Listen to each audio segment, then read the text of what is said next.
আসসালামু আলাইকুম সবাইকে। কি অবস্থা সবার? আশা করি তোমরা সবাই ভালো আছো এবং সুস্থ আছো। সো আর দেরি কেন, আজকে একটু ঝটপট জয়েন হয়ে যাবা, কেন তোমাদের সবারই টেস্ট পরীক্ষা চলতেছে। এর মধ্যে ইতিমধ্যে অনেকের পরীক্ষা শেষ হয়ে গেছে, আবার অনেকের কিন্তু চলমান আছে। এর মধ্যে তোমরা অনেক বেশি অর্থনীতির সাজেশন নিয়ে ভোগান্তিতে আসো। আশা করি আজকের সাজেশনটা দেখার পর তোমার শতভাগ কমন পাবাই। অবশ্যই ইনশাআল্লাহ তোমার যে হচ্ছে পরীক্ষাটা হতে যাচ্ছে, এই পরীক্ষায় শতভাগ কমন পাবাই হচ্ছে আজকের এই সাজেশন থেকে। সো তোমরা আর দেরি না করে একটু ঝটপট জয়েন হয়ে যাও, ঠিক আছে?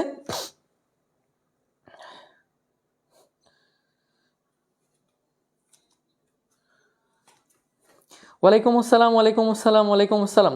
একটু ঝটপট আর একটু দ্রুত জয়েন হয়ে যাও তোমরা। এর পাশাপাশি হচ্ছে আজকের যেহেতু সাজেশন ক্লাসটি একটু হচ্ছে দ্রুত সবার মাঝে একটু শেয়ার করে দেবা, ঠিক আছে? আজকে আমরা দেখে নেব হচ্ছে মূলত শতভাগ কমন উপযোগী সাজেশন প্রথম পত্র এবং হচ্ছে দ্বিতীয় পত্র দুটার উপরই, ঠিক আছে? আলহামদুলিল্লাহ, আমি ভালো আছি, আলহামদুলিল্লাহ আলহামদুলিল্লাহ। ঠিক আছে, কই তোমরা এখনো পর্যন্ত অনেক কম। আর একটু দ্রুত এবং হচ্ছে ক্লাসটি সবার মাঝে শেয়ার করে দাও, যেন সবাই একই সাথে একই সময়ে যে হচ্ছে টেস্ট পরীক্ষা হচ্ছে সেই টেস্ট পরীক্ষার পূর্ণাঙ্গ সাজেশনটা আজকের ক্লাসের মধ্য থেকে পেয়ে যায়, ঠিক আছে? আলহামদুলিল্লাহ, আমি ভালো আছি, আলহামদুলিল্লাহ আলহামদুলিল্লাহ। আর একটু দ্রুত ইনশাল্লাহ আমি এতটুকু বলতে পারি, আজকের এই সাজেশন থেকে তোমার পরীক্ষায় হুবহু পরীক্ষার প্রশ্নটি দেখে মনে হবে ভাইয়া তো পুরো প্রশ্নই দিয়ে দিয়েছে, এমনটা মনে হবে ইনশাল্লাহ। যা পড়বো বা যা বলবো তাই পড়ে যাবা, ইনশাল্লাহ এখান থেকে শতভাগ কমন পাবা।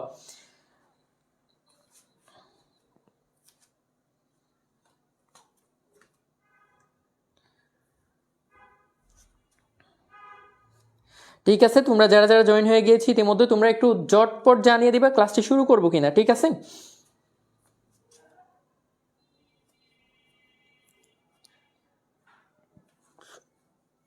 কই আরেকটু দ্রুত আরেকটু ঝটপট জয়েন হয়ে যাও, ঠিক আছে?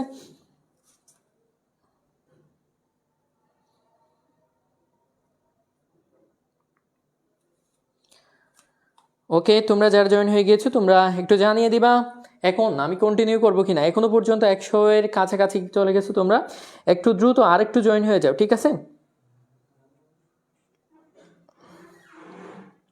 ওয়ালাইকুম আসসালাম, ওয়ালাইকুম আসসালাম, ওয়ালাইকুম আসসালাম।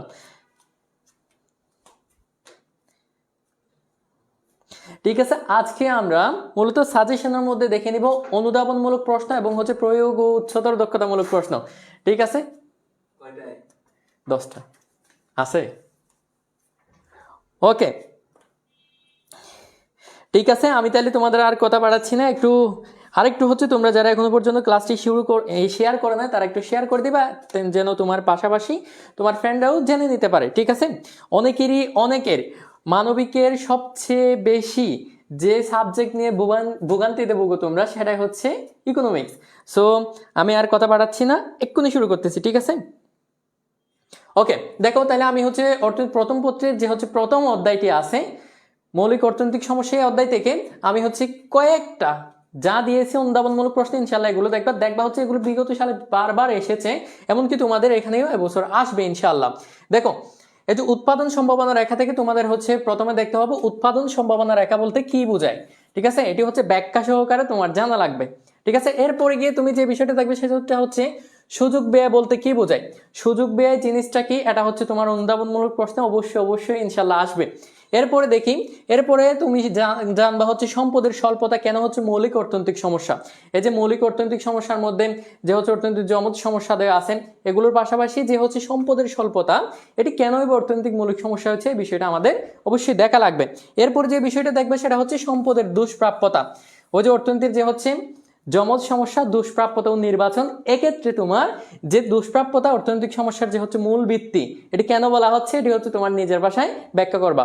এরপরে দেখো এই প্রশ্নগুলো তুমি অবশ্যই দেখতেছো, আমি হচ্ছে বোর্ডে মাত্র কয়েকটা প্রশ্নের হচ্ছে সাথে বোর্ডের যে হচ্ছে বিগত সালে আসছে এটার প্রুফ দিয়েছি, আর বাকিগুলোতে দিই নাই, 3Sটা দিয়ে দিয়েছি। যেগুলোতে হচ্ছে তোমার বোর্ড প্রশ্ন দেখতে পাচ্ছ, তাহলে তোমরা অলরেডি বুঝতে পারছো এই প্রশ্নগুলো কতটা গুরুত্বপূর্ণ। আশা করি এই প্রশ্নগুলো না দেখে কেউ পরীক্ষার হলে যাবা না, ঠিক আছে? যদি পরীক্ষার হলে এই প্রশ্নগুলো না দেখে চাও তাহলে তোমার কপালে অবশ্যই শনি আছে, এটা ধরে নিবে এখন থেকে। এরপরে দেখো ফার্স্ট নাম্বার যেটা বলছি সেটা হচ্ছে বেষ্টিক ও হচ্ছে সামষ্টিক অর্থনীতি, যে হচ্ছে পরস্পর কি বলছি পরিপূরক। এটি কেন, এটি হচ্ছে তোমাকে কি করতে হবে ভাইয়া, ব্যাখ্যা করতে হবে। এরপরে এরপরে এরপরে যেটি আছে সেটা হচ্ছে তোমার 6 নাম্বার প্রশ্নে এখানে রেখেছি, দেখো 6 নাম্বার প্রশ্নে দিয়েছি অর্থনীতিতে সকল অভাব একসাথে কি হয় না, পূরণ করা সম্ভব হয় না। এটি কেন হয় না, এটি তোমাকে কি করতে বলবে, ব্যাখ্যা করতে বলবে।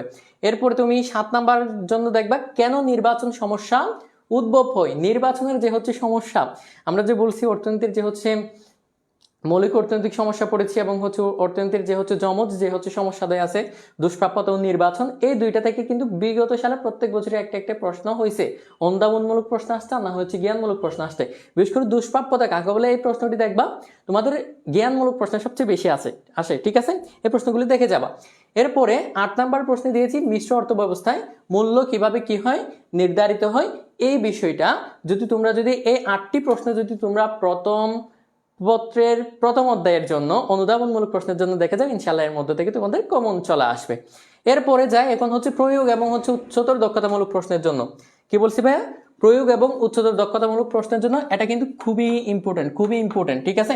এখানে কিন্তু আমি প্রত্যেকটার পাশাপাশি কোনোটাতে দেখতেছো তোমরা 3 স্টার দিয়ে দিয়েছি, আর কোনোটাতে 2 স্টার দিয়ে দিয়েছি। 3 স্টার গুলো সবচেয়ে বেশি ইম্পর্টেন্ট, এখান থেকে বিদ্যুৎ প্রত্যেক বছরের প্রশ্ন আসছে তোমাদের ইনশাআল্লাহ আসবে। দেখো এখানে প্রথমে দিয়েছি উৎপাদন সম্ভাবনা সূচির সাহায্যে উৎপাদন সম্ভাবনা রেখাটি অঙ্কন করো। এই যে দেখো আমার প্রশ্নের চেয়ে বিগত সালে আসা প্রশ্নের সালের লাইন হচ্ছে দীর্ঘ হয়ে গিয়েছে। দেখো মিনিমাম 2 থেকে 3 লাইনের মধ্যে আমাকে এই ছোট্ট অর্ধেক লাইনের প্রশ্নটা এখানে কি করতে হয়েছে, দিতে হয়েছে। কেন দিতে হয়েছে, এই প্রশ্নটি অনেক বেশি গুরুত্বপূর্ণ।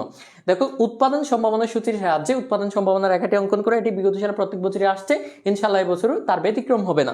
এর পাশাপাশি তোমাকে ওই যে উৎপাদন সম্ভাবনা রেখার মধ্যে অদক্ষতা এবং হচ্ছে অর্জনযোগ্য যে হচ্ছে 2টা বিন্দু আছে, ভিতরের বিন্দু এবং হচ্ছে বাহিরের বিন্দু, এই বিন্দুগুলো সম্পর্কে অবশ্যই ধারণা থাকা লাগবে, এগুলো অবশ্যই জানা লাগবে। দেখো এক্ষেত্রে দিয়েছি উৎপাদন সম্ভব কিনা, উৎপাদন সম্ভাবনা রেখার সাহায্যে তা কি করতে হবে, বিশ্লেষণ করতে হবে।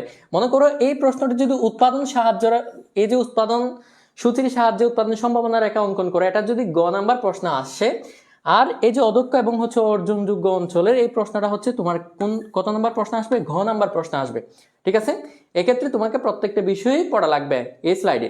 এরপরেরটা দেখো, এরপরে যে প্রশ্ন থেকে আমাদের প্রথম অধ্যায় থেকে প্রশ্ন হয়ে থাকে সেটা হচ্ছে ধনতান্ত্রিক অর্থব্যবস্থা বা হচ্ছে সমাজতান্ত্রিক অর্থব্যবস্থার কতগুলো বৈশিষ্ট্য দেওয়া থাকে, এগুলো থেকে আমাকে বলা লাগে হচ্ছে এটি কোন ধরনের অর্থব্যবস্থার প্রতি ইঙ্গিত করতেছে, বা এদের মধ্যে যে হচ্ছে সাদৃশ্য আছে, মিল আছে, মিল আসে না, বিশেষ করে হচ্ছে অমিল যেটি আছে বৈসাদৃশ্য, সেগুলো হচ্ছে আমাকে কি করতে বলে, ব্যাখ্যা করতে বলে, ঠিক আছে। তাইলে আমাদের দেখা লাগবে কি ধনতান্ত্রিক অথবা সমাজতান্ত্রিক অথবা মিশ্র অথবা হচ্ছে ইসলামী অর্থব্যবস্থা, প্রথম হচ্ছে বৈশিষ্ট্যগুলো জেনে নেওয়া লাগবে।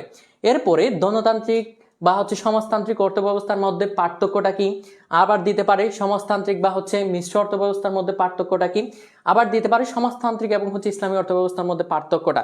তোমাকে যে উদ্দীপকটা দেওয়া থাকবে এই উদ্দীপকের মধ্যে অবশ্যই 2টি অর্থব্যবস্থা সম্পর্কে বিস্তারিত দেওয়া থাকবে, ওখান থেকে তোমাকে অবশ্যই খুঁজে নিয়ে এসবের যে হচ্ছে পার্থক্যটা আছে সেটা কি করতে হবে, ব্যাখ্যা করতে হবে। এরপরে মিশ্র অর্থব্যবস্থার সাথে যে হচ্ছে ধনতান্ত্রিক অর্থব্যবস্থার যে হচ্ছে পার্থক্য, এতটুকু পর্যন্ত যদি আমরা পার্থক্য যে হচ্ছে 4টি অর্থব্যবস্থা আছে, অর্থব্যবস্থার সাথে যদি উৎপাদন সম্ভাবনা রেখাটা যদি সম্পূর্ণভাবে আমরা জেনে যাই, তাহলে প্রথম অধ্যায় থেকে আশা করি তোমরা একটা প্রশ্ন শিওর কমন পেয়ে যাবা, এর বাহির থেকে ইনশাল্লাহ আসবে না, ঠিক আছে। এবার যাচ্ছি তাইলে আমরা দ্বিতীয় অধ্যায়ে। আচ্ছা বলো প্রথম অধ্যায়ের সাজেশন তোমরা পেয়ে গেছো কিনা, ইতিমধ্যে কিন্তু দিয়ে দিয়েছি, ঠিক আছে। বইয়ের পুরোটাই পড়ে যাইতে হইব। তুমি যদি এমসিকিউতে যদি ভালো করতে চাও তাহলে অবশ্যই তোমাকে বইয়ের পুরোটা পেজই পড়তে হবে, ঠিক আছে। ওকে, না দেখে গেলে শুধু পাপ হবে না, তুমি ওই যে অন্য পাপ করবা, ঠিক আছে, মৃত্যুঞ্জয়ের মতো তোমার অন্য পাপ হবে। এরপরে দেখো দ্বিতীয় অধ্যায়ের ক্ষেত্রে আমরা যদি অনুধাবনমূলক প্রশ্নগুলো একটু দেখি, একটু হচ্ছে দ্রুত দেখবো। দেখো যোগান রেখা সাধারণত কেমন হয়, আমরা জানি যোগান রেখা বাম থেকে ডানে ঊর্ধ্বগামী, এই যে ঊর্ধ্বগামী হয়, এটি কেন হয় এটি হচ্ছে তোমাকে ব্যাখ্যা করা লাগবে। এরপরে 2 নাম্বার যেটা দিচ্ছে আড়াআড়ি স্থিতিস্থাপকতার মান ধনাত্মক হলে দ্রব্য দুটির প্রকৃতি কিরূপ হবে, ঠিক আছে, এই বিষয়টা তোমাকে ব্যাখ্যা করা লাগবে। 3 নাম্বার দিছি মোট উপযোগ সর্বোচ্চ অবস্থায় প্রান্তিক উপযোগ শূন্য হয় কেন? এটি কিন্তু বিগত সালে দেখবা অনেকবার এই প্রশ্নটি এসেছে, যেগুলো হচ্ছে 3 স্টার মার্ক দিয়ে দিয়েছি, এগুলো অবশ্যই তুমি দেখে পরীক্ষার হলে যাবা এবং পরীক্ষার হলে গিয়ে ভাইয়ার কথা মনে পড়বে। যদি না পড়ে যাও তাহলে ওখানে পরীক্ষায়ও তোমার কি হয়ে যাবে, অন্য পাপ হয়ে যাবে। এরপরে দেখো আয় চাহিদাকে কিভাবে হচ্ছে প্রভাবিত করে, আয় ব্যক্তির আয় কিভাবে হচ্ছে আমার চাহিদাকে প্রভাবিত করে, সেই বিষয়টা কি করতে হবে তোমাকে হতে দিতে পারে সারা কি ব্যাখ্যা করে বলতে পারে, ওটা হচ্ছে ব্যাখ্যা করে দিবা। এরপরে দেখো দামের সাথে যেহেতু যোগানের সম্পর্ক, দামের সাথে যোগানের যে হচ্ছে সম্পর্কটা সমমুখী, সেটির কারণে তো আমরা জানি হচ্ছে চাহিদা রেখা বাম থেকে ডানে, যোগান রেখা বাম থেকে ডানে কি হয়, ঊর্ধ্বগামী হয়। এজন্য বলা হচ্ছে তোমাকে দামের সাথে যোগানের সম্পর্কটা কিরূপ, বলা হচ্ছে সমমুখী। ঠিক আছে, এটাই তোমাকে বুঝিয়ে লিখতে হবে। এরপরে দেখো স্বাভাবিক দ্রব্যের ক্ষেত্রে চাহিদা রেখা বাম থেকে ডানে নিম্নগামী হয় কেন? আমরা জানি চাহিদা রেখার সাথে এই যে দামের সম্পর্কটা বিপরীতমুখী, তাই হচ্ছে চাহিদা রেখা বাম থেকে ডান নিম্নগামী হয়। তবে এক্ষেত্রে বলছে স্বাভাবিক দ্রব্যের ক্ষেত্রে চাহিদা রেখা বাম থেকে ডানে নিম্নগামী হয় কেন, এই প্রশ্নটি বুঝিয়ে লিখবা। আমি ব্যাখ্যায় চলে যাচ্ছি, ব্যাখ্যা আর করবো না। দেখো চাহিদা রেখার কি সর্বদাই ডান দিকে নিম্নগামী, এই প্রশ্নে তোমাকে প্রশ্ন করছে, তুমি উত্তর দিবা। এরপর দেখো চাহিদা শুধু দামের উপর নির্ভরশীল, চাহিদা শুধু কিসের উপর নির্ভরশীল, দামের উপর নির্ভরশীল। এটা তোমাকে প্রশ্ন করছে, চাহিদা কি শুধু দামের উপর নির্ভরশীল, হ্যাঁ বা না, এটা দিয়ে তোমার হচ্ছে ব্যাখ্যাতে যাবা। ঠিক আছে, যেহেতু হচ্ছে 2 মার্কসের প্রশ্ন, অবশ্যই এক্ষেত্রে তোমাকে কি করতে হবে, ব্যাখ্যা করতে হবে। তাহলে আমি প্রত্যেকটা অধ্যায় থেকে তোমাদের জন্য 8 থেকে 9টির মধ্যে অনুধাবনমূলক প্রশ্নগুলো সীমাবদ্ধ রেখেছি, এগুলো অবশ্যই দেখে যাবে, দেখবে ইনশাল্লাহ এর মধ্যে থেকে চলে আসবে। এরপরে দেখো আমরা হচ্ছে প্রয়োগ এবং হচ্ছে উচ্চতর দক্ষতামূলক প্রশ্নগুলো দেখি একটু হচ্ছে দ্বিতীয় অধ্যায়ের। প্রথমে দেখা লাগবে আমাদের হচ্ছে উপযোগের একটা হচ্ছে কি দেওয়া থাকে, সূচি দেওয়া থাকে, হয়তো সূচি দেওয়া থাকে, আর না হচ্ছে সূচির মধ্য থেকে আমাকে বলে মোট উপযোগ এর কয়েকটা হচ্ছে খালিঘর দেওয়া থাকে, ওগুলো থেকে বলে যে মোট উপযোগ এবং হচ্ছে প্রান্তিক উপযোগের যে খালিঘরগুলো আছে সেগুলো কি করো, পূরণ করো, এভাবে আসতে পারে। আর না হয় আসবে দেখো উপযোগ সূচি একটা দেওয়া থাকবে, এটার ভিত্তিতে প্রান্তিক উপযোগ এবং হচ্ছে মোট উপযোগ রেখা আমাকে কি করতে হবে, অঙ্কন করতে হবে। এই প্রশ্নটা কিন্তু বিশেষ করে বারবার আসে পরীক্ষায়। ঠিক আছে, এটা খুবই ইম্পর্টেন্ট, একটু দেখবা। উপযোগ সূচির ভিত্তিতে প্রান্তিক উপযোগ এবং হচ্ছে মোট উপযোগ রেখা কি করা, অঙ্কন করা। এরপরে ব্যতিক্রম সহ ক্রমরা সমান প্রান্তিক উপযোগ বিধি। কি বলছি ভাইয়া, ওই যে ক্রমরা সমান যে হচ্ছে প্রান্তিক উৎপাদন বিধিটা আছে, বিশেষ করে হচ্ছে কৃষি ক্ষেত্রে আমরা যেটা হচ্ছে প্রযোজ্য হই বলি, সেটি হচ্ছে সেই বিধিটা হচ্ছে বিশ্লেষণ করা লাগবে।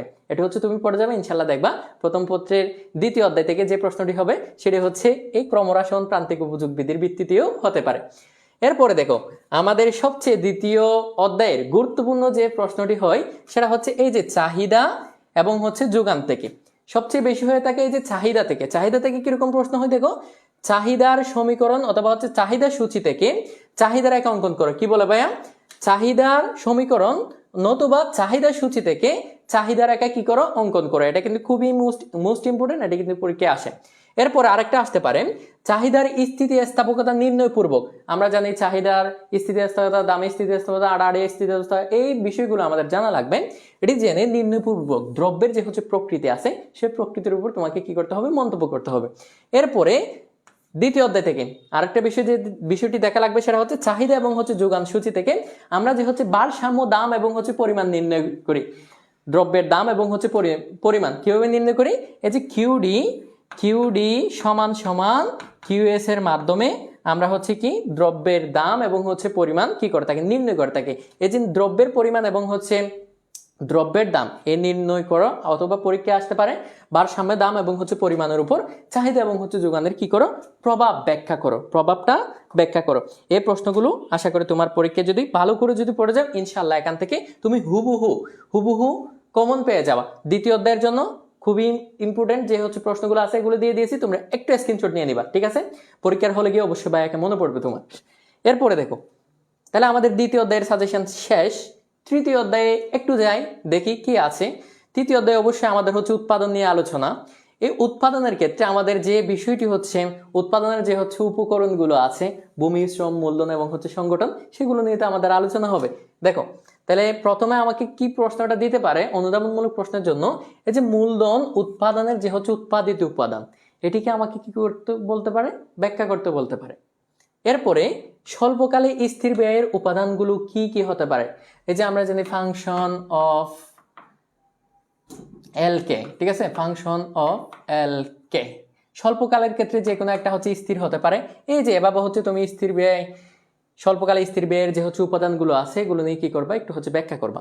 এরপরে দীর্ঘকালে স্থির ব্যয় থাকে না কেন, যে হচ্ছে আমার হচ্ছে দীর্ঘ ব্যয়, এই দীর্ঘকালীন সময়ে আমার হচ্ছে উপকরণগুলো দুটাই কি করতে পারি, আমি উৎপাদন উপকরণ সবটাই চেঞ্জ করতে পারি, ফলে আমার কি থাকে না, এই যে কে এর উপর আমি যে হচ্ছে বার চিহ্নটা দিয়ে দিয়েছি, তখন হচ্ছে দীর্ঘকালের ক্ষেত্রে এই কে এর উপর এই বার চিহ্নটা হবে না, অর্থাৎ হচ্ছে দুটি দ্রব্য কি দুইটি উপকরণে আমি কি করতে পারবো, পরিবর্তন করতে পারবো, যার কারণে দীর্ঘকালে আমার কি থাকে না, স্থির দীর্ঘকালে হচ্ছে স্থির ব্যয় থাকে না, এবং হচ্ছে আমার সবগুলো উপকরণ কি করা যায়, পরিবর্তন করা যায়। এই বিষয়টা হচ্ছে এই ক্ষেত্রে আমাদেরকে ব্যাখ্যা করতে বলতেছে। এরপরে 4 নাম্বার বলতেছে শ্রমকে উৎপাদনের জীবন্ত উপকরণ বলা হয় কেন। আচ্ছা বলো তো, তোমার এই প্রশ্নটা একদম সহজে জেনে রাখবা। আমি এখন জীবিত আছি, আমি যদি জীবিত না থাকি তাহলে কি আমি কাজ করতে পারবো? তাহলে এজন্য বলা হয় শ্রমকে উৎপাদনের জীবন্ত উপকরণ। তুমি যতদিন পর্যন্ত জীবিত আছে ততদিন পর্যন্ত তোমার শ্রম দিতে পারবা, জীবিত না থাকে তাহলে শ্রম দিতে পারবা না। তাই হচ্ছে শ্রম আসে কার থেকে, শ্রমিক থেকে, ফলে শ্রমকে উৎপাদনের জীবন্ত উপকরণ এজন্য বলা হয়। এরপরে দেখো মোট স্থির ব্যয় অর্থাৎ হচ্ছে টোটাল ফিক্সড কস্ট। আমরা জানি টোটাল একটা হচ্ছে ফিক্সড কস্ট আছে, আরেকটা হচ্ছে ভেরিয়েবল কস্ট আছে যেটা হচ্ছে পরিবর্তনশীল ব্যয়, আরেকটা হচ্ছে অবশ্যই স্থির ব্যয়। এক্ষেত্রে বলতেছে স্থির ব্যয় রেখা ভূমি অক্ষের সমান্তরাল হয় কেন। টোটাল ফিক্সড কস্ট এটা হচ্ছে ভূমি অক্ষের সমান্তরাল হয় কেন, এটা হচ্ছে তোমাকে বর্ণনা করতে বলছে, ব্যাখ্যা করতে বলতেছে। এরপরে বলতে পারে স্বল্পকালীন উৎপাদন অপেক্ষকে সব উপকরণ পরিবর্তন হয় না কেন। স্বল্পকালীন উৎপাদন অপেক্ষকে সব উপকরণ পরিবর্তন হয় না কেন, এটি বলতে হতে পারে। এরপর দিচ্ছি তোমাকে কখন এসি সমান এমসি হবে, অ্যাভারেজ কস্ট সমান মার্জিনাল কস্ট কখন হবে। এটি কিন্তু খুবই মোস্ট ইম্পর্টেন্ট প্রশ্ন, এটা একটু দেখে যাবা অনুধাবনমূলক প্রশ্নের জন্য। সর্বশেষ যেটি দিয়েছি সেটা হচ্ছে সর্বদাই এসি গ্রেটার দেন এবিসি হয় কেন। ঠিক আছে, এই বিষয়টি অবশ্যই দেখে যাবা। এই যে 8টি প্রশ্ন এগুলো যদি তৃতীয় অধ্যায় থেকে অনুধাবনমূলক প্রশ্নের জন্য দেখে যাও, ইনশাল্লাহ ইজিলি একটা প্রশ্ন তুমি কমন পেয়ে যাবা। এরপরে আমরা যাবো তাইলে এখন প্রয়োগ এবং হচ্ছে উচ্চতর দক্ষতামূলক প্রশ্নের ক্ষেত্রে। দেখো প্রয়োগ এবং উচ্চতর দক্ষতামূলক প্রশ্নের ক্ষেত্রে তোমাকে সবচেয়ে বেশি ইম্পর্টেন্স দিয়ে দেখতে হবে, সেটি হচ্ছে ক্রমহ্রাসমান যে হচ্ছে প্রান্তিক উৎপাদন বিধি আছে, সেটি হচ্ছে তোমাকে চিত্রের সাহায্যে কি করতে হতে পারে, ব্যাখ্যা করতে হতে পারে। এই যে একটা হচ্ছে সূচি দিবে, সূচি থেকে আমাকে হচ্ছে প্রান্তিক উপযোগ রেখাটা হচ্ছে বের করতে হবে, যেটা আছে প্রান্তিক উৎপাদন রেখা, এটি হচ্ছে তোমাকে বিধির সাহায্যে তুমি ব্যাখ্যা করে দিবা। এরপরে এই বিধিকে কেবল এই যে তোমার হচ্ছে কৃষি ক্ষেত্রের ক্ষেত্রে প্রযোজ্য কিনা নাকি আরো অন্যান্য ক্ষেত্রে প্রযোজ্য, এই বিষয়টি তোমাকে ব্যাখ্যা করতে বলতে পারে। এটা হচ্ছে তোমার গ নাম্বার প্রশ্নের জন্য খুবই ইম্পর্টেন্ট, এর পাশাপাশি গ নাম্বার প্রশ্নেও কিন্তু এটি চলে আসে। ঠিক আছে, এরপরে দেখো সূচির সাহায্যে অ্যাভারেজ কস্ট, না হয়ে হচ্ছে তোমাকে টোটাল কস্ট রেখা, আর না হয়ে হচ্ছে মার্জিনাল কস্ট রেখা। ঠিক আছে, এসি মানে কি এখানে অ্যাভারেজ কস্ট, টিসি মানে হচ্ছে টোটাল কস্ট, এমসি মানে হচ্ছে মার্জিনাল কস্ট। এই রেখার অঙ্কন পূর্বক তুলনামূলক আলোচনা করতে তোমাকে বলতে পারে। এই তৃতীয় অধ্যায় থেকে যে প্রশ্নটি সবচেয়ে বেশি হয় সেটি হচ্ছে এই যে 2 নাম্বার পয়েন্টটা থেকে, 2 নাম্বার এবং হচ্ছে 1 নাম্বার পয়েন্ট, এই দুইটা পয়েন্ট থেকে দেখবা তোমার হচ্ছে মিনিমাম একটা প্রশ্ন তোমার পরীক্ষায় চলে আসবে ইনশাল্লাহ। টেস্ট পরীক্ষায় বলো, তোমার হচ্ছে ফাইনাল পরীক্ষায় বলো। এরপরে চিত্রের সাহায্যে এসি এবং হচ্ছে এমসি এর সম্পর্কটা তোমাকে কি করতে বলতে পারে, বিশ্লেষণ করতে বলতে পারে। ঠিক আছে, বিশ্লেষণ করতে বলতে পারে। এরপরে তোমাকে দিতে পারে গড় স্থির ব্যয় এবং হচ্ছে গড় পরিবর্তনীয় ব্যয় নির্ণয় করে চিত্রের সাহায্যে তা কি করো, ব্যাখ্যা করো। অবশ্যই তুমি হচ্ছে স্থির ব্যয়, গড় স্থির ব্যয় মানে কি, এখানে হচ্ছে অ্যাভারেজ ফিক্সড কস্ট এবং হচ্ছে গড় পরিবর্তনীয় ব্যয় কোনটা, ওই যে অ্যাভারেজ ভেরিয়েবল কস্ট। ঠিক আছে, এই দুইটা ব্যয় নির্ণয় করে তোমাকে হচ্ছে চিত্রের সাহায্যে কি করতে, ব্যাখ্যা করতে বলতে পারে। এটা হচ্ছে বিশেষ করে ঘ নাম্বার প্রশ্নে আসে। ঠিক আছে, এই প্রশ্নটি হচ্ছে বিশেষ করে ঘ নাম্বার প্রশ্ন আসে ইনশাল্লাহ। এই যে 4টা পয়েন্ট আকারে তোমাদের যে হচ্ছে 4টা এখানে হচ্ছে প্রশ্ন দিয়ে দিয়েছি, এর মধ্যে থেকে কিন্তু তোমার 6 থেকে 8টা যে হচ্ছে বোর্ডগুলো আছে, বোর্ডের মধ্যে 6 থেকে 8টা বোর্ডে দেখবা হচ্ছে এইগুলো থেকে ঘুরে ফিরে তোমার প্রশ্নগুলো হয়ে যাচ্ছে, এবং প্রত্যেকটা প্রশ্ন ইনশাল্লাহ রিপিট হবে। ঠিক আছে, আশা করি এটাও তোমাদের ক্লিয়ার। এরপরে তাহলে তৃতীয় অধ্যায় আমরা এখন পাইলাম, এরপরে চতুর্থ অধ্যায়ের দিকে যাই। চতুর্থ অধ্যায়ের ক্ষেত্রে আমাদের এখানে হচ্ছে 9টা প্রশ্ন অনুধাবনমূলক প্রশ্নের জন্য দিয়ে দিয়েছি, এগুলো একটু হচ্ছে অবশ্যই ভালো করে তোমাকে দেখতে হবে। কোন কোন প্রশ্ন আসে একটু দেখি।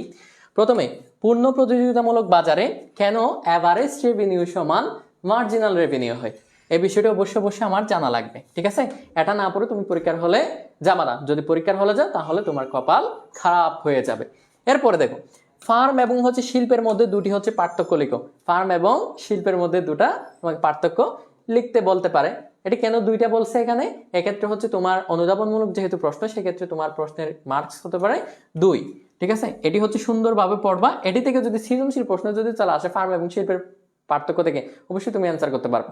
এরপর দেখো, একচেটিয়া কারবারি কিভাবে হচ্ছে দামের উপর প্রভাব বিস্তার করে। একচেটিয়া কারবারি এককভাবে দামের উপর প্রভাব বিস্তার করে, এই বিষয়টা হচ্ছে তোমাকে কি করতে হবে? ব্যাখ্যা করতে হবে। এরপরে ক্রেতা বাজারকে নিয়ন্ত্রণ করে, বিক্রেতা নয়। ক্রেতায় বাজারকে নিয়ন্ত্রণ করে, বিক্রেতা নয়। এটা হচ্ছে ব্যাখ্যা করো, এটা কোন ধরনের বাজার। এরপর দেখো, একচেটিয়া বাজারে ফার্ম এবং হচ্ছে শিল্প অভিন্ন। একচেটিয়া বাজারে যেটি ফার্ম সেটি শিল্প অভিন্ন, এটি হচ্ছে তোমাকে কি করতে হবে? ব্যাখ্যা করতে হবে। এরপর দেখো, পূর্ণ প্রতিযোগিতায় ফার্মকে দাম গ্রহীতা বলা হয় কেন? এই বিষয়টা আমি তোমাদের যখন হচ্ছে চতুর্থ অধ্যায়ের যে হচ্ছে প্রথম পত্রের ক্লাসটি নিয়েছি, ওখানে একদম সম্পূর্ণরূপে বর্ণনা করছি। ঠিক আছে, এটাও অবশ্যই গুরুত্ব দিয়ে দেখবে, ইনশাল্লাহ হচ্ছে এটি পরীক্ষায় হচ্ছে সবচেয়ে বেশি আসে। পূর্ণ প্রতিযোগিতায় ফার্মকে দাম গ্রহীতা বলা হয় কেন? এটা হচ্ছে 3 স্টারের উপরে আরো 3 স্টার, 6 স্টার। এরপর দেখো, একচেটিয়া বাজারে এআর রেখা নিম্নগামী হয় কেন? একচেটিয়া যে বাজার, সেখানে আমরা দেখবো হচ্ছে আমাদের হচ্ছে যে একচেটিয়া বাজারে যে আমাদের রেখাটা এআর রেখা, এআর রেখা কি হয়ে থাকে? এআর রেখা হয়ে থাকে মূলত নিম্নগামী। এআর রেখা কি হয়ে থাকে ভাইয়া? নিম্নগামী হয়ে থাকে। এরপর দেখো, একচেটিয়া বাজারে ফার্মকে কি বলা হয়? দাম সৃষ্টিকারী কেন বলা হচ্ছে? এই বিষয়টি আমাকে বর্ণনা করতে হতে পারে। সর্বশেষ যেটি, সেটা হচ্ছে ক্ষতি স্বীকার করেও ফার্ম উৎপাদন করে কেন? ক্ষতি স্বীকার করেও কেন এবার ফার্ম হচ্ছে উৎপাদন করে, সে বিষয়টি তোমাকে হচ্ছে ব্যাখ্যা করা লাগতে পারে। এই যদি 9টা প্রশ্ন যদি তুমি চতুর্থ অধ্যায় থেকে দেখে যাও, ইনশাআল্লাহ তোমার পরীক্ষায় 1 থেকে 2টা প্রশ্ন তুমি অনুধাবনমূলক প্রশ্নের জন্য কমন পেয়ে যাবা ইনশাআল্লাহ। ঠিক আছে, এই চতুর্থ অধ্যায় থেকে তোমার অন্যান্য অধ্যায় থেকে প্রশ্ন হোক বা না হোক, কিন্তু চতুর্থ অধ্যায়ের প্রশ্নটা কিন্তু মিস যাবে না। একটা তো অবশ্যই হবে, পারলে 2টা হওয়ারও এক্ষেত্রে কিন্তু পসিবিলিটি আছে। ঠিক আছে, তোমাদেরকে কিন্তু এই বিষয়টা আমি অলরেডি বলে দিয়েছি। আচ্ছা ঠিক আছে, এই যে প্রত্যেকটা কোন কোন অধ্যায় থেকে কয়টা প্রশ্ন হতে পারে, একটু হচ্ছে আমি একদম হচ্ছে শেষে গিয়ে এই যে 10টা অধ্যায়ের যখন সাজেশন দিয়ে দিব, এরপরে গিয়ে হচ্ছে বলে দিব। ঠিক আছে, এত প্যারা নেওয়ার কোনো কারণ নাই। এরপরে দেখো, চতুর্থ অধ্যায়ের আমরা এখন হচ্ছে প্রয়োগ এবং হচ্ছে উচ্চতর দক্ষতামূলক প্রশ্নগুলো একটু দেখে নিই। প্রথমত এক্ষেত্রে আমাদের যে বিষয়টি দেখা লাগবে প্রয়োগ এবং হচ্ছে উচ্চতর দক্ষতামূলক প্রশ্নের জন্য, সেটি হচ্ছে পূর্ণ প্রতিযোগিতামূলক বাজারে মোট আয়, মোট ব্যয় ও হচ্ছে মুনাফার পরিমাণ নির্ণয় করো। কি আসতে পারে? টোটাল রেভিনিউ, এরপর হচ্ছে টোটাল কস্ট। ঠিক আছে, এই 2টা জিনিস বের করে তোমাকে কি করতে হয়? আমাকে হচ্ছে মুনাফার পরিমাণ, মুনাফার পরিমাণের জন্য আমাকে হচ্ছে এই 2টা বিষয় অবশ্যই লাগে। একটা হচ্ছে টোটাল রেভিনিউ লাগে, আর একটা হচ্ছে টোটাল কস্ট। এই 2টার ভিত্তিতে আমি হচ্ছে মুনাফা নির্ণয় করতে পারবো। সুতরাং এটি হচ্ছে তোমাকে পরীক্ষা দিতে পারে। এরপরে দ্বিতীয় যেটি, এই যে দ্বিতীয় এবং হচ্ছে 3 নাম্বার পয়েন্টটা সবচেয়ে বেশি ইম্পর্টেন্ট। এর পাশাপাশি দ্বিতীয়, তৃতীয়, চতুর্থ বলতে পারে। এখান থেকে শিওর হচ্ছে একটা প্রশ্ন আসে, যদি তোমার ভাগ্য যদি খুব খারাপ না হয়, তাহলে তুমি 2টাও পেয়ে যেতে পারো। কয়টা ভাইয়া? 2টাও পেয়ে যেতে পারো, একটা বা 2টা অবশ্যই পাবো। দেখো, একচেটিয়া এবং হচ্ছে পূর্ণ প্রতিযোগিতামূলক বাজারের যে হচ্ছে বৈশিষ্ট্যটা আছে, ওটা একটু হচ্ছে দেখে নিবা, কারণ হচ্ছে এখান থেকে কিন্তু আমাদের প্রশ্ন হয়ে থাকে।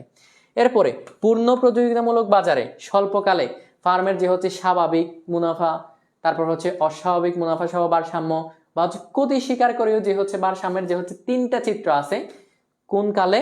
সেটা হচ্ছে পূর্ণ প্রতিযোগিতামূলক বাজারের ক্ষেত্রে স্বল্পকালীন ভারসাম্য, স্বল্পকালে হচ্ছে তোমার স্বাভাবিক মুনাফা সহ ভারসাম্য, অস্বাভাবিক মুনাফা সহ ভারসাম্য, ক্ষতি স্বীকার করে যে হচ্ছে ভারসাম্যের যে হচ্ছে 3টা চিত্র আছে, এই 3টা চিত্র খুবই ভালোভাবে দেখে নিবা, ইনশাআল্লাহ এখান থেকে শিওর হচ্ছে প্রশ্ন হবে। আর যদি তুমি এই প্রশ্নগুলোর সম্পূর্ণ ব্যাখ্যা সহকারে যদি এখনো পর্যন্ত যদি পড়তে চাও, তাহলে অবশ্যই আমাদের FRB 4.0 কোর্সে অবশ্যই ভর্তি হয়ে যাবে। এরপর দেখো, একচেটিয়া বাজারে ফার্মের স্বাভাবিক, অস্বাভাবিক এবং হচ্ছে ক্ষতি স্বীকার করে মুনাফা নির্ণয় করো। হয় তোমাকে হচ্ছে পূর্ণ প্রতিযোগিতামূলক বাজার থেকে একটা হচ্ছে উদ্দীপক দিবে, আর না হয় একচেটিয়া বাজার থেকে অবশ্যই উদ্দীপক দিবে। তার মানে তোমরা অবশ্যই বুঝতে পারছো 3 নাম্বার এবং হচ্ছে 4 নাম্বার পয়েন্টটা সবচেয়ে বেশি ইম্পর্টেন্ট। হয় 3 নাম্বার পয়েন্ট থেকে প্রশ্ন দিবে, আর না হচ্ছে 4 নাম্বার পয়েন্ট থেকে অবশ্যই প্রশ্ন দিবে। হয় একটা থেকে 3 নাম্বার থেকে দিবে, আর না হচ্ছে 4 নাম্বার থেকে দিবে। তবে এক্ষেত্রে 3, 4 সমভাবে কি গুরুত্বপূর্ণ, এই বিষয়টা একটু খেয়াল রাখবা। চতুর্থ অধ্যায় তাহলে আমাদের শেষ। এরপরে যাচ্ছি পঞ্চম অধ্যায়। তোমাদের কমেন্টের আমি কোনো রিপ্লাই দিতে চাচ্ছি না। ঠিক আছে, এখন হচ্ছে যেহেতু সাজেশনমূলক ক্লাস, তোমরা একটু সাজেশনটা দেখে নাও, যেহেতু তোমার পরীক্ষা অনেক বেশি কাজে দিবে। এরপর দেখো, পঞ্চম অধ্যায়ের ক্ষেত্রে যে হচ্ছে অনুধাবনমূলক প্রশ্নগুলো আছে, সেগুলো একটু দেখি। প্রথমে দেখবা শ্রমের যোগান রেখা কখন বাম দিকে পশ্চাৎগামী হয়। কোথায় হবে? শ্রমের যে হচ্ছে যোগান রেখা আছে, সেটা হচ্ছে বিশেষ করে আমরা দেখি বাম দিকে পশ্চাৎগামী হয়ে থাকে। ঊর্ধ্বগামীও না নিম্নগামীও না, সেটা হচ্ছে এই যে এমন হয়, পশ্চাৎগামী হয়ে থাকে। ঠিক আছে, পশ্চাৎগামী হবে। এটি কেন হয় সেটা হচ্ছে তোমাকে বুঝিয়ে লিখতে বলতেছে। এরপরে দেখো, শ্রমের গতিশীলতা বলতে কি বোঝায়, পরীক্ষা আসতে পারে। এরপরে আর্থিক মজুরি নয়, প্রকৃত মজুরির মাধ্যমে শ্রমিকের প্রকৃত অবস্থা জানা যায়। এরকম একটা হচ্ছে তোমাকে অনুধাবনমূলক একটা হচ্ছে অনুধাবন করার জন্য লাইন দিয়ে দিল, এটি থেকে তোমাকে 2 মার্কস দিবে, তবে তোমাকে সুন্দররূপে ব্যাখ্যা করতে হবে। এরপরে দেখো, প্রকৃত মজুরি অর্থ দ্বারা পরিমাপযোগ্য নয়, কেন নয়, এটি হচ্ছে তোমাকে আরো ব্যাখ্যা করতে হবে। এরপরে দেখো, শ্রম এবং হচ্ছে শ্রমিককে শ্রম দিতে পারবে কে, শ্রমিকই। তাহলে শ্রম এবং হচ্ছে শ্রমিক এক্ষেত্রে অবিচ্ছেদ্য, শ্রমিককে ছাড়া শ্রমের কল্পনা করা যায় না, ফলে শ্রম এবং হচ্ছে শ্রমিক এবং শ্রম অবিচ্ছেদ্য। আর এটি হচ্ছে তোমাকে বর্ণনা করতে বলতেছে। তুমি একটু মাথা খাটালে এই সবগুলো প্রশ্নের কিন্তু উত্তর দিতে পারবে, তবে হ্যাঁ তোমাকে বেসিকটা আগে ক্লিয়ার থাকতে হবে, বেসিক কনসেপ্টগুলো আগে জেনে নিবা। এরপর দেখো 6 নাম্বার, দাম স্তর স্থির থেকে আর্থিক মজুরি বাড়লে প্রকৃত মজুরি কি পায় বলতেছে ভাই, বৃদ্ধি পায়। এটি কেন বৃদ্ধি পায় সেই বিষয়টি তোমাকে ব্যাখ্যা করতে বলতে পারে। পঞ্চম অধ্যায় থেকে, যেহেতু আমরা এতদিন ধরে আমাদের প্রথম 4টা অধ্যায় ছিল শর্ট সিলেবাসের ক্ষেত্রে, আর হচ্ছে শেষের 2টা অধ্যায় ছিল, ওই যে প্রথম 4টি অধ্যায়, প্রথম 4টি থেকে অবশ্যই তোমরা 5টা প্রশ্ন শিওর পেয়ে যাবা। এরপরে নবম এবং হচ্ছে দশম থেকে একটা, ওখান থেকে অবশ্যই 2টা থেকে 3টা প্রশ্ন পাবা। ঠিক আছে, 2টা 3টা ওই দিক থেকে হবে, আর প্রথম 4টা থেকে 5টা প্রশ্ন শিওর হবে। এরপরে 5 নাম্বার অধ্যায় থেকে তোমার একটা প্রশ্ন হওয়ার সম্ভাবনা অনেক বেশি। ঠিক আছে, একটা প্রশ্ন অবশ্যই হতে পারে, যেহেতু হচ্ছে তোমরা এখন ফুল সিলেবাসে পরীক্ষা দিবে, একটা প্রশ্ন অবশ্যই হবে। তাহলে একটা প্রশ্নের জন্য আমাদের যে হচ্ছে সৃজনশীলের জন্য যে বিষয়গুলো অবশ্যই গুরুত্বপূর্ণ, প্রয়োগ এবং হচ্ছে উচ্চতর দক্ষতামূলক প্রশ্নের জন্য এই বিষয়গুলো আমরা হচ্ছে একটু দেখে নিই। দেখো, এখানে জাস্ট হচ্ছে 5টা পয়েন্ট আকারে আমি হচ্ছে দিয়ে দিয়েছি। এই 5টা পয়েন্টই হচ্ছে তোমরা সুন্দররূপে দেখে যাবা। ঠিক আছে, তোর মধ্যে এক্ষেত্রে ঘ নাম্বার প্রশ্নের জন্য এক্সট্রা গুরুত্বপূর্ণ, সেটা হচ্ছে শ্রমবাজার উন্নয়নে সরকার কর্তৃক যে হচ্ছে গৃহীত পদক্ষেপগুলো সেগুলো কিন্তু বিশ্লেষণ করো। এটা হচ্ছে ঘ নাম্বার প্রশ্ন তোমাকে দিতে পারে, একদম উচ্চতর দক্ষতামূলক প্রশ্নে।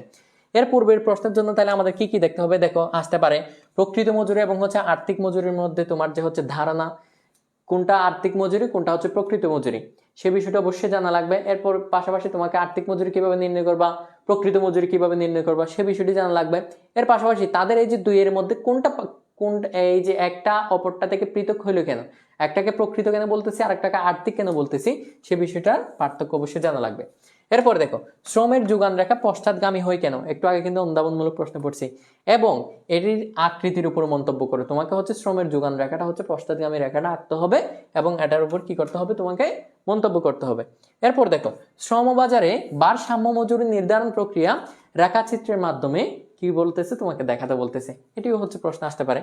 এরপরে তুমি যেটা থাকবে সেটা হচ্ছে অন্যান্য পণ্যের যোগান রেখার সাথে শ্রমের যোগান রেখা কেন ভিন্ন, এটি হচ্ছে অবশ্যই বিশ্লেষণ করবে। আমরা জানি হচ্ছে যোগান রেখা বাম থেকে ডানে কি হয়, ঊর্ধ্বগামী হয়, কিন্তু শ্রমের যে হচ্ছে যোগান রেখা সেটি হচ্ছে এরকমই হবে, পশ্চাৎগামী হবে। ঠিক আছে, এজন্য তোমাকে বলতেছে এটি হচ্ছে কেন অন্য যোগান রেখা থেকে আলাদা, সেটি হচ্ছে তোমাকে স্পেসিফিকলি বর্ণনা করতে হবে। তাহলে 5টা পয়েন্ট অবশ্যই দেখে যাবা। এই 5টা পয়েন্ট দেখে গেলে তোমার এখান থেকে ইনশাল্লাহ 7 মার্কস অবশ্যই কমন পাবা। ঠিক আছে, 7 মার্কস মানে কি, আমাদের হচ্ছে উচ্চতর দক্ষতামূলকের জন্য 4 আর প্রয়োগমূলকের জন্য 3 এবং হচ্ছে 4। ঠিক আছে, মিলে কত হলো 7, ইনশাল্লাহ এখান থেকে তুমি কমন পাবা। এরপরে ওয়ালাইকুম আসসালাম। এরপরে দেখো, আমরা এখন যাচ্ছি হচ্ছে ষষ্ঠ অধ্যায়ের ক্ষেত্রে যে বিষয়গুলো অবশ্যই সবচেয়ে বেশি গুরুত্বপূর্ণ, সেটা হচ্ছে দেখো, অনুধাবনমূলক প্রশ্নের ক্ষেত্রে দেখবা সুদের হার মূলধন গঠনকে কিভাবে হচ্ছে প্রভাবিত করে। এই যে সুদের হার আছে না, সেটা যদি সুদের হার যদি বৃদ্ধি পায়, তাহলে মূলধনও আমাদের কি ওই যে টাকার পরিমাণটা বৃদ্ধি পায়, এই বিষয়গুলো তোমাকে বর্ণনা করতে হবে। এরপরে দেখো, মূলধন দ্বারা কি হয়, সঞ্চয় সৃষ্টি হয়, মূলধন দ্বারা কি হয়ে থাকে, সঞ্চয়ের সৃষ্টি হয়ে থাকে, এটা তোমাকে বুঝিয়ে লিখতে বলতেছে। এরপরে বলতেছে তোমাকে মূলধন হচ্ছে উৎপাদনের উৎপাদিত উপাদান, যেটা হচ্ছে মূলধন। আমি হচ্ছে একটা জিনিস উৎপাদন করতেছি, আবার এটি থেকে সৃষ্টি হচ্ছে কি আমার মূলধনটা, এই জন্য বলা হচ্ছে মূলধন হচ্ছে উৎপাদনের উৎপাদিত উপাদান। এটা হচ্ছে তোমাকে ব্যাখ্যা করতে বলা হতে পারে। এরপর অর্থ হচ্ছে মূলধন কি এক জিনিস, তোমাকে প্রশ্ন করছে, হ্যাঁ কি না উত্তর দিয়ে তুমি হচ্ছে ব্যাখ্যা করে দিবা তোমার মতের সাপেক্ষে। এরপর দেখো, মূলধন একটি হচ্ছে নিষ্ক্রিয় উপাদান। ঠিক আছে, এই বিষয়টি তোমাকে অবশ্যই বর্ণনা করা লাগবে। এরপর আসতে পারে চলতি মূলধনকে আবর্তিত মূলধনও বলা হয়। চলতি মূলধনকে কি বলা হয়, আবর্তিত মূলধন বলা হয়। এটি হচ্ছে কেন বলা হয় সে বিষয়টি তোমাকে অবশ্যই জানা লাগবে। এই যে আমি একবার তোমাদেরকে সাজেশনটা পড়ে শোনাচ্ছি না, অলরেডি তোমার কানের মধ্যে কিন্তু একটু ঢুকে যাচ্ছে, ঠিক আছে? কান দিয়ে যদি এই কান দিয়ে যদি বন্ধ করে রাখো, যে কান দিয়ে ঢুকতেছে বেশি মনে হচ্ছে সে কানটা খোলা রাখো, আর যে কান দিয়ে হচ্ছে বের হয়ে যাচ্ছে মনে হচ্ছে সে কানটা আগে থেকে বন্ধ করে রাখো। যদি বন্ধ করে না পারতে পারো তাহলে সবগুলো চলে যাবে। এখন যদি আমি যে পড়াই দিচ্ছি এখান থেকে যদি তোমরা যদি ক্যাচ করতে পারো তাহলে তোমার অবশ্যই মনে থাকবে। একটু একটু যদি মনে থাকে তাহলে তুমি বইটা খোলার সাথে সাথে তোমার সামনে যখন আসবে তখন হচ্ছে ভালোভাবে পড়তে পারবা, ইনশাল্লাহ পরীক্ষা আসলে সুন্দররূপে উত্তর দিতে পারবা। এরপর হচ্ছে ষষ্ঠ অধ্যায়ের ক্ষেত্রে আমাদের প্রয়োগ এবং হচ্ছে উচ্চতর দক্ষতামূলকের জন্য যে প্রশ্নগুলো সবচেয়ে বেশি ইম্পর্টেন্ট সেগুলো হচ্ছে স্থায়ী এবং হচ্ছে চলতি মূলধনের ধারণা এবং হচ্ছে এদের মধ্যে পার্থক্যটা কোনটা, এই বিষয়টা অবশ্যই জানা লাগবে। এরপরে দেখো একটি দেশের সঞ্চয় কিভাবে মূলধনে রূপান্তরিত হয়, একটি দেশের যে হচ্ছে সঞ্চয়টা আছে সেটা কিভাবে রূপান্তরিত হয় এবং হচ্ছে মূলধন গঠনটা কিভাবে হয়ে থাকে সেটার প্রক্রিয়াটা তোমাকে ব্যাখ্যা করতে হতে পারে গ নাম্বার প্রশ্নে। এরপর আসতে পারে মূলধন গঠন বৃদ্ধিতে সরকারের গৃহীত পদক্ষেপ। এই যে মূলধন গঠন বৃদ্ধিতে সরকারের গৃহীত পদক্ষেপ, এটা হচ্ছে বিশেষ করে ঘ নাম্বার প্রশ্ন আছে, এখানে কিন্তু আমি দিয়ে দিয়েছি ঘ, ঠিক আছে? এটা কোথায় আসে প্রশ্নটা? ঘ নাম্বার প্রশ্ন আসে। এরপর দেখো উৎপাদন বৃদ্ধিতে মূলধনের ভূমিকা ও মূলধনের গতিশীলতার উপর প্রভাব বিস্তারকারী উপাদান সমূহ ব্যাখ্যা করো। কি বলছি ভাইয়া, মনে থাকবে? উৎপাদন বৃদ্ধিতে মূলধনের ভূমিকা কি এবং মূলধনের গতিশীলতার উপর প্রভাব বিস্তারকারী উপাদান সমূহ কি করো ব্যাখ্যা করো। তোমার বইয়ে হচ্ছে সুন্দরভাবে দেওয়া আছে, এটা পড়ে নিবা। আর যারা হচ্ছে আমাদের কোর্সে ভর্তি আছে তোমাদের চিন্তার কোনো কারণ নেই, ইনশাল্লাহ আমি সুন্দরভাবে পড়াই দিব। এরপর দেখো উন্নয়নশীল দেশে মূলধন গঠনের ক্ষেত্রে সমস্যা সমূহ বিশ্লেষণ করো। এই প্রশ্নটা বিশেষ করে এসে থাকে ঘ নাম্বারে, ঠিক আছে? অর্থাৎ উচ্চতর দক্ষতামূলক প্রশ্নে যে প্রশ্নের মার্কস হয়ে থাকে 4, এজন্য এই প্রশ্নটা আমি হচ্ছে সুন্দরভাবে ঘ নাম্বার লিখে দিয়েছি। এই প্রশ্নটা খুবই ইম্পর্টেন্ট, এটি হচ্ছে দেখবা অবশ্যই, ঠিক আছে? উন্নয়নশীল দেশে মূলধন গঠনের ক্ষেত্রে যেসব প্রতি সমস্যাগুলো হয়ে থাকে সেই সব সমস্যা বিশ্লেষণ করতে বলা হতে পারে। সুতরাং আমাদের এই অধ্যায় থেকেও অবশ্যই একটা সৃজনশীল প্রশ্ন হবে, ঠিক আছে? একটা সৃজনশীল প্রশ্ন হবে, এর চেয়ে বেশি হবে না, ঠিক আছে? মনে রাখবা একটা চেয়ে কিন্তু বেশি হবে না।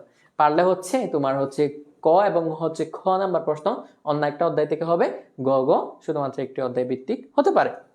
এরপরে দেখো এরপরে আমার যে হচ্ছে সপ্তম অধ্যায়ের ক্ষেত্রে আমার যে হচ্ছে অনুধাবনমূলক প্রশ্নগুলো আছে সেই প্রশ্নগুলো একটু দেখে নিই। দেখো প্রথমে দেখা লাগবে সংগঠন। এই সপ্তম অধ্যায়টা কিন্তু আমাকে সংগঠনের উপর ডিপেন্ড করে, এই সংগঠকের দক্ষতার উপর নির্ভর করে সংগঠনের সাফল্য। এটা দিয়ে তোমাকে বলতে পারে ব্যাখ্যা করো, ঠিক আছে? এই প্রশ্নটা অবশ্যই দেখে নিবা। এরপর আসতে পারে উদ্যোক্তাই সংগঠনের অন্যতম চালিকা শক্তি। যে উদ্যোক্তা তাকে হচ্ছে বলা হচ্ছে সংগঠনের অন্যতম চালিকা শক্তি। এই প্রশ্নটা তোমাকে ব্যাখ্যা করতে বলা হতে পারে, অবশ্যই পরীক্ষা যদি আসে ব্যাখ্যা করে দিবা, আসবে ইনশাল্লাহ। এরপর দেখো সংগঠককে শিল্পের চালক বলা হয় কেন? সংগঠককে শিল্পের চালক বলা হয় কেন? এই প্রশ্নটা যেমন গুরুত্বপূর্ণ তার চেয়ে বেশি গুরুত্বপূর্ণ হচ্ছে দারিদ্র্য বিমোচনে এনজিও সহায়ক ভূমিকা পালন করে। দারিদ্র্য বিমোচনের ক্ষেত্রে এনজিও সহায়ক ভূমিকা পালন করে, এই প্রশ্নটা কিন্তু ব্যাখ্যা করতে হতে পারে, ঠিক আছে? সপ্তম অধ্যায়ের ক্ষেত্রে এই প্রশ্নটা কিন্তু বিশেষ করে এসে থাকে। এরপরে যে বিষয়টি দেখবে সেটা হচ্ছে অংশীদারি কারবারে বিশ্বাস আস্থার অভাব হয় কেন? অংশীদারি যে কারবার সেটির মধ্যে বিশ্বাস এবং হচ্ছে আস্থার পার্থক্যটা কেন হয় সে বিষয়টা আমাদের ব্যাখ্যা করা লাগতে পারে। এটা একটু শিখে নিবা ইনশাল্লাহ। এই যে প্রশ্নগুলো বলছি অনুধাবনমূলক প্রশ্নের জন্য এখান থেকে দেখবা তোমার টেস্ট পরীক্ষা ইনশাল্লাহ একটা প্রশ্ন পেয়ে যাবা। এরপর আরেকটা প্রশ্ন দেখবে সেটা হচ্ছে সমবায় কারবার কি অর্থে এক মালিকানা কারবার অপেক্ষা উন্নত, সে বিষয়টি তোমাকে ব্যাখ্যা করতে বলতে পারে, ঠিক আছে? ভাইয়া ইকোনমিক্স সেকেন্ড পেপার এক্সামটা খারাপ হয়েছে, আরও আগে সাজেশন দিলে ভালো হতো, তোমার আগেই তো বলা উচিত ছিল। আচ্ছা এরপরে দেখো আমরা তাহলে প্রয়োগ এবং হচ্ছে উচ্চতর দক্ষতামূলক প্রশ্ন একটু দেখে নিই। সপ্তম অধ্যায়ের সংগঠন থেকে কিরকম প্রশ্ন হতে পারে, একজন সংগঠকের কি কি হচ্ছে কার্যাবলী রয়েছে সেগুলো ব্যাখ্যা করা লাগবে তোমার অবশ্যই। গ নাম্বার প্রশ্নে এই প্রশ্নটি দিয়ে থাকে সংগঠকের কার্যাবলী ব্যাখ্যা করো। একজন হচ্ছে সংগঠক সম্পর্কে তোমাকে উদ্দীপকে বলা হতে পারে, এটি নিয়ে তোমাকে কি করবে, নিজ উদ্দীপকের বিষয়টি কোন উপাদানকে নির্দেশ করতেছে তাহলে তোমাকে অবশ্যই বলতে হবে। এটা যদি সংগঠনকে নির্দেশ করে তাহলে সংগঠককে বলতে হবে। এটি কি হচ্ছে কেন বা সংগঠক বলা হচ্ছে এটির একটু হচ্ছে কার্যাবলী নিয়ে ব্যাখ্যা করবা।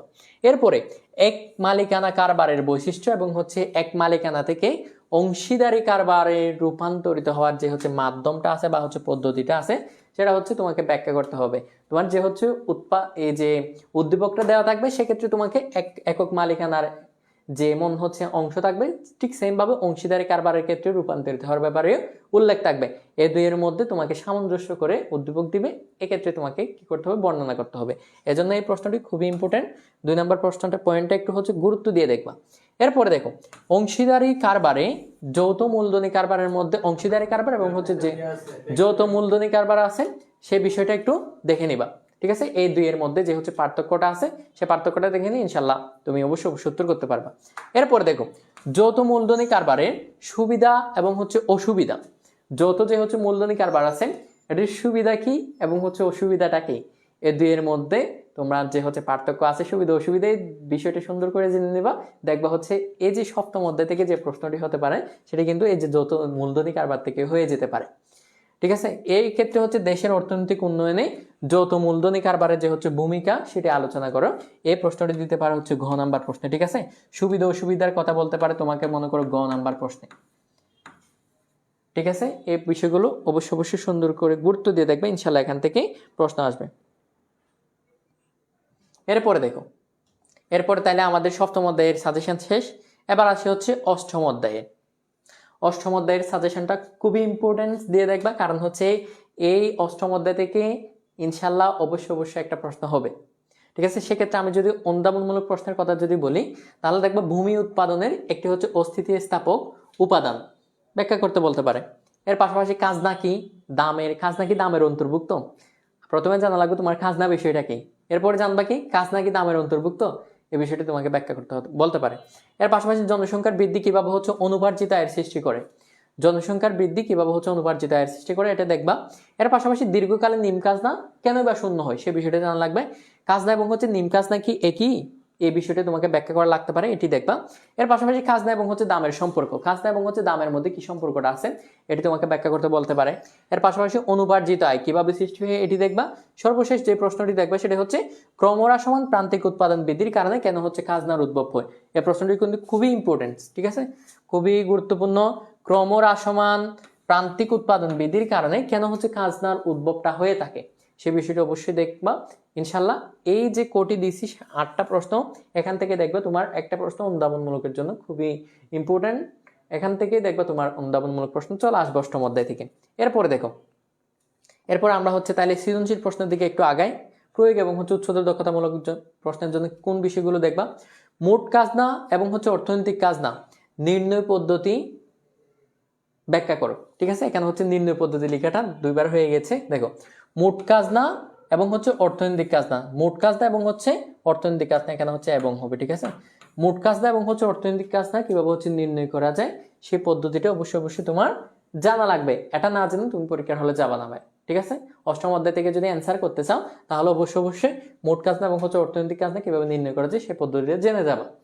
এরপরে দেখো মোট খাজনা এবং হচ্ছে নিট খাজনার মধ্যে কি সম্পর্ক আছে এবং হচ্ছে তাদের মধ্যে কি পার্থক্যটা, মোট খাজনা এবং হচ্ছে নিট খাজনা যে পার্থক্য সেটাও দেখবা, এবং এদের মধ্যে যে হচ্ছে একটা হচ্ছে পরস্পরের মধ্যে একটা হচ্ছে এই ভালোবাসা, তাদের মধ্যে একটা হচ্ছে বোঝাপড়া এবং হচ্ছে সম্পর্ক আছে সে বিষয়টা তোমাকে অবশ্যই জানা লাগবে।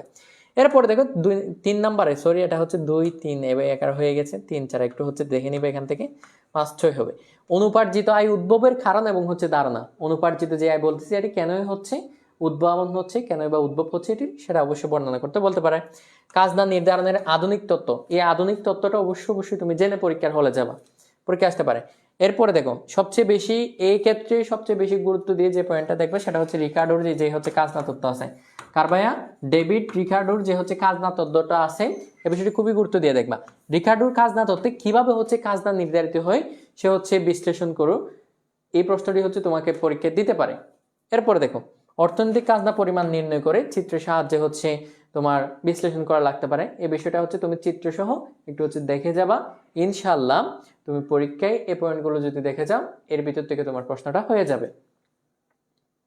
ঠিক আছে, আচ্ছা তাহলে এটা দেখলাম। এরপরে সর্বশেষ নবম অধ্যায়ের দিকে আমরা হচ্ছে আমার প্রথম পত্রের সাজেশনের অলরেডি হচ্ছে ইতি টানবো একটুর মধ্যে।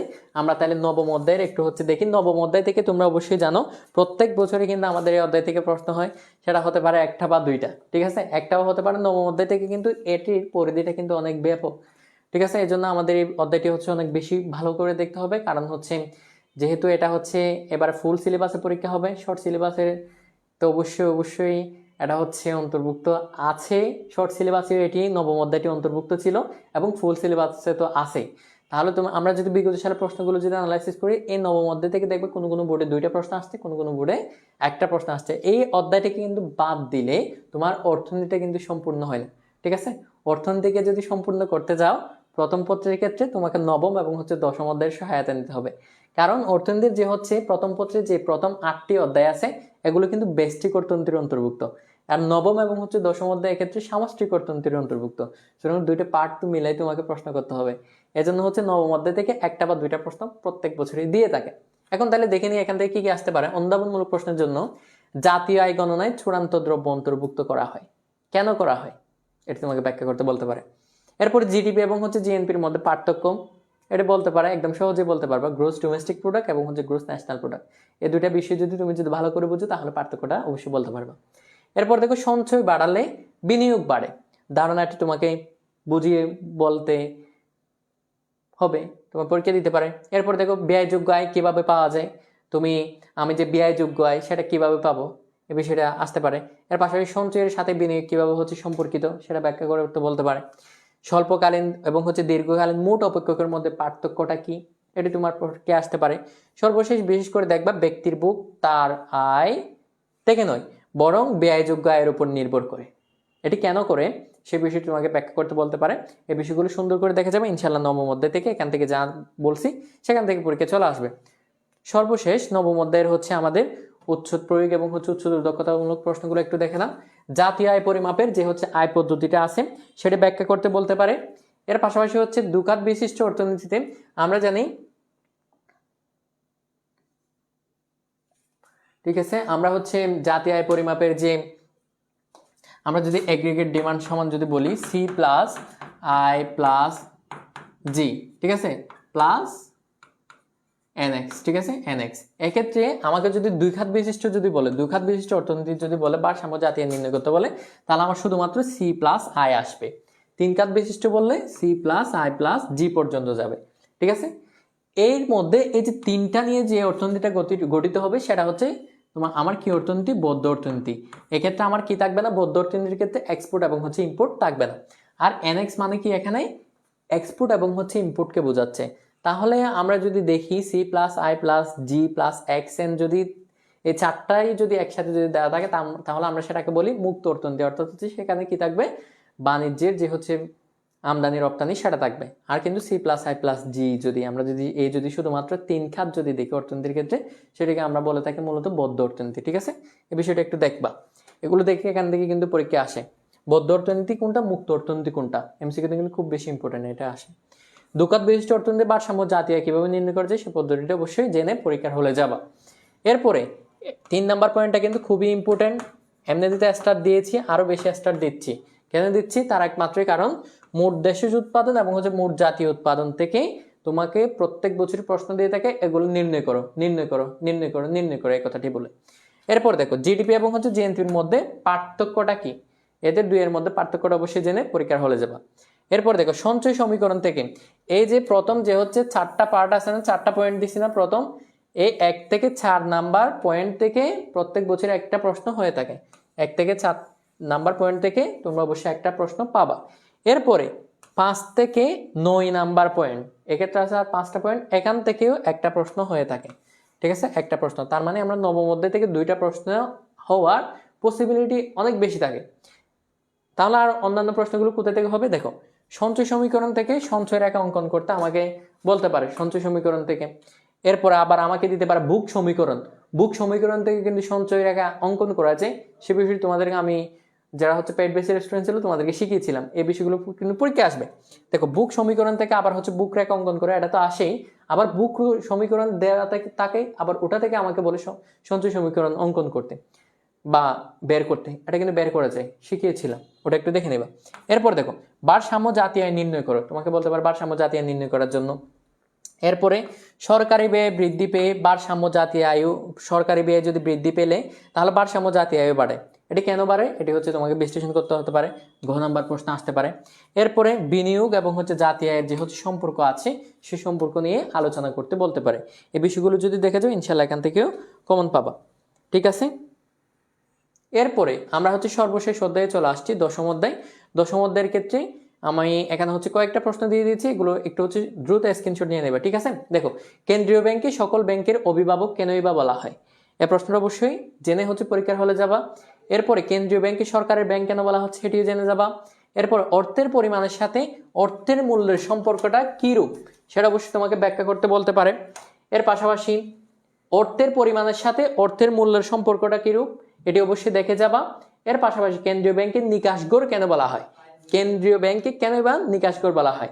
এর পাশাপাশি বাণিজ্যিক ব্যাংকে কেন স্বল্প মেয়াদী ঋণের ব্যবসায়ী বলা হয়ে থাকে। অর্থ কিভাবে মূল্যের পরিমাপক হিসেবে কাজ করে, দামের স্তর এবং হচ্ছে অর্থের মূল্যের মধ্যে সম্পর্ক বিষয়টা কি, সম্পর্কটা কি তাদের দুইয়ের মধ্যে। এর পাশাপাশি কেন্দ্রীয় ব্যাংকের ঋণের শেষ আশ্রয়স্থল বলা হচ্ছে কেন। এই 8টা প্রশ্ন ইনশাল্লাহ দেখে যাবো তুমি দশম অধ্যায় থেকে, যে প্রশ্ন অনুধাবনমূলক প্রশ্নটি হবে এই 8টির মধ্যে থেকে ইনশাল্লাহ হয়ে যাবে। এরপরে দেখো, এরপর দশম অধ্যায়ের যে হচ্ছে সর্বশেষ যে আমাদের হচ্ছে প্রথম পত্রে যে হচ্ছে স্লাইডটি রয়েছে, এই যে হচ্ছে দশম অধ্যায়ের এই যে অধ্যায়ের সাজেশন, 10টা অধ্যায়ের সাজেশন আমরা হচ্ছে প্রথম পত্রে দিয়ে দিচ্ছি অলরেডি। এই 10টা অধ্যায়ের যে হচ্ছে সাজেশনটা দিয়ে দিয়েছি, এর মধ্যে থেকে তোমার ইনশাআল্লাহ 11টা প্রশ্ন শিওর এখান থেকে, এর ভিতর থেকে তুমি কমন পাবা, ঠিক আছে? এখন দেখো, অর্থের মূল্য এবং হচ্ছে দাম স্তরের মধ্যে তোমাকে সম্পর্কটা দিতে পারে, ব্যাখ্যা করতে বলতে পারে। কেন্দ্রীয় ব্যাংক এবং হচ্ছে বাণিজ্যিক ব্যাংকের স্বরূপ, এটাই থেকে অবশ্যই প্রশ্ন হয়ে থাকে। এটা দশম অধ্যায় থেকে যে প্রশ্নটা সবচেয়ে বেশি হয়ে থাকে সেটি হচ্ছে কেন্দ্রীয় ব্যাংক এবং হচ্ছে বাণিজ্যিক ব্যাংকের মধ্যে এটা কোনটা বাণিজ্যিক ব্যাংক আর কোনটা হচ্ছে কেন্দ্রীয় ব্যাংক, এই দুইয়ের মধ্যে পার্থক্যটা তোমাকে বুঝতে হবে। যদি বুঝে তাহলে অবশ্যই উত্তর করতে পারবা। এরপরে দেখো, ফিশারের কিছু কি রয়েছে, একটা হচ্ছে বিনিময় সমীকরণ রয়েছে। এই ফিশার আবার হচ্ছে আরবিং ফিশার, তিনি এই সমীকরণটিকে আরেকটু হচ্ছে লম্বা করেছেন। এই দুইটা একটা সমীকরণ তোমার যদি জানো তাহলে তুমি দশম অধ্যায় থেকে যে হচ্ছে সবচেয়ে কঠিন বিষয়টা থাকে সেটি তোমার ক্লিয়ার হয়ে যাবে। আর এই যে 3 নাম্বার যে হচ্ছে ফিশারের বিনিময় সমীকরণটি যদি তুমি জানো তাহলে তোমার একদম নিশ্চিন্তে তুমি 10 মার্কস যে কমন পাবো পরীক্ষার হলে গিয়ে এটা নিশ্চিত থাকতে পারো। বিনিময় সমীকরণ অবশ্যই দেখে যাবে, ইনশাআল্লাহ এখান থেকে হয়ে যাবে। আরবিং ফিশারের মুদ্রার পরিমাণ তত্ত্বটিও আরেকটু দেখে যাবা। এরপরে বাণিজ্যিক ব্যাংকের ঋণ সৃষ্টির প্রক্রিয়া, বাণিজ্যিক ব্যাংক হচ্ছে কিভাবে হচ্ছে ঋণটা সৃষ্টি করে সেই প্রক্রিয়াটা একটু দেখে যাবা। এর পাশাপাশি বাণিজ্যিক ব্যাংকের সৃষ্ট আমানতের পরিমাণ নির্ণয় করতে বলতে পারে, সৃষ্ট আমানত কিভাবে হচ্ছে নির্ণয় করা যায় সেই পদ্ধতিটা দেখে যাবা, ইনশাআল্লাহ পারবা। এরপর দেখো, অর্থের যোগান এবং হচ্ছে অর্থের মূল্যের বিপরীত সম্পর্কে এই যে হচ্ছে আরবিং ফিশার সূত্রটা দিয়েছেন এটা দেখবা। এর পাশাপাশি বাণিজ্যিক ব্যাংকিং পদ্ধতি এবং হচ্ছে মোবাইল ব্যাংকিং পদ্ধতি, এই যে অনলাইন ব্যাংকিং প্রক্রিয়া থেকে কিন্তু বিগত সালে প্রশ্ন হয়েছে, ঠিক আছে? এই অধ্যায় থেকে কিন্তু এই অনলাইন ব্যাংকিংটাকে বর্তমানে খুবই গুরুত্ব দিয়ে প্রশ্ন করতেছে। এই প্রশ্নটা একটু ভালোভাবে দেখবা। দেখো এই পয়েন্টটা, বাণিজ্যিক ব্যাংকিং পদ্ধতি এবং হচ্ছে মোবাইল ব্যাংকিং পদ্ধতির মধ্যে তুলনামূলক আলোচনা। এর পাশাপাশি মোবাইল ব্যাংকিং কার্যক্রমের সুবিধা এবং হচ্ছে অসুবিধা, মোবাইল ব্যাংকিং কার্যক্রমের সুবিধা এবং হচ্ছে অসুবিধাটা কি, এই প্রশ্নগুলো ইনশাল্লাহ দেখে গেলে এই যে 10টা অধ্যায় থেকে ইনশাল্লাহ 11টা প্রশ্ন হুবহু কমন পাবা, হুবহু কমন পেয়ে যাবা ইনশাল্লাহ, ঠিক আছে? তাহলে আমরা 10টা প্রথম পত্রের 10টা অধ্যায়ের সাজেশন ইতিমধ্যে শেষ করছি,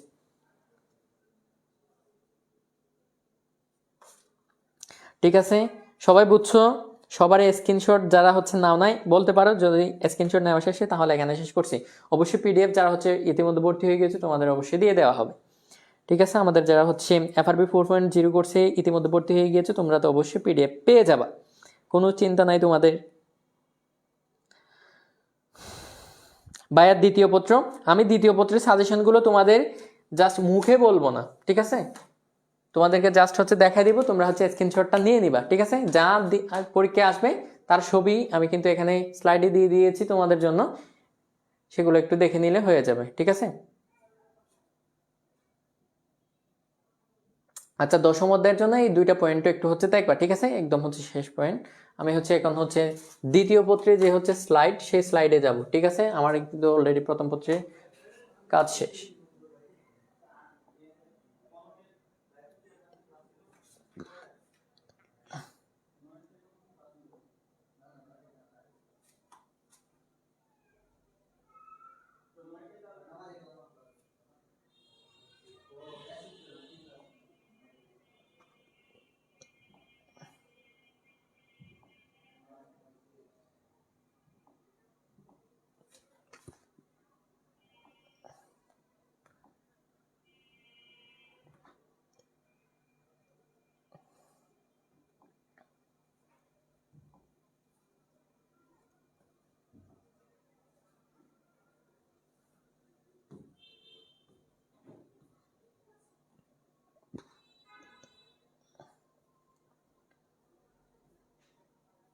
ওকে, ঠিক আছে। আমরা তাহলে এখন দ্বিতীয় পত্রের যে হচ্ছে শতবাক্য মনোপযোগী সাজেশন রয়েছে সেটা একটু দেখবো, ঠিক আছে।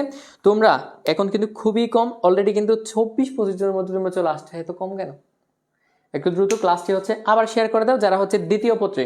আমাদের বিষয়টা হয় কি, দ্বিতীয় পত্র থেকে আমাদের যে হচ্ছে কলেজগুলো আছে সেগুলোতে টেস্ট পরীক্ষাটা হয়ে থাকে, ঠিক আছে।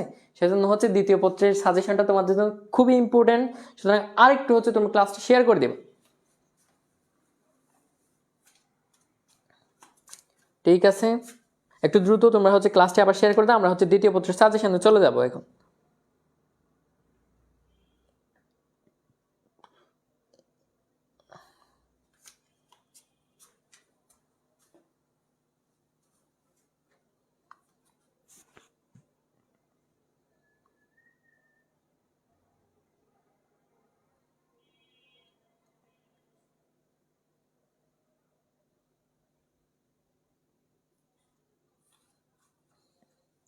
ঠিক আছে, আচ্ছা বলো, এই দ্বিতীয় পত্রের সাজেশন কি এখন শুরু করবো? ঝটপট বলো। আর তোমরা হচ্ছে ক্লাসটি শেয়ার করছো কিনা আবার সেটাও বলো, এত স্টুডেন্ট কম হলে কি চলে?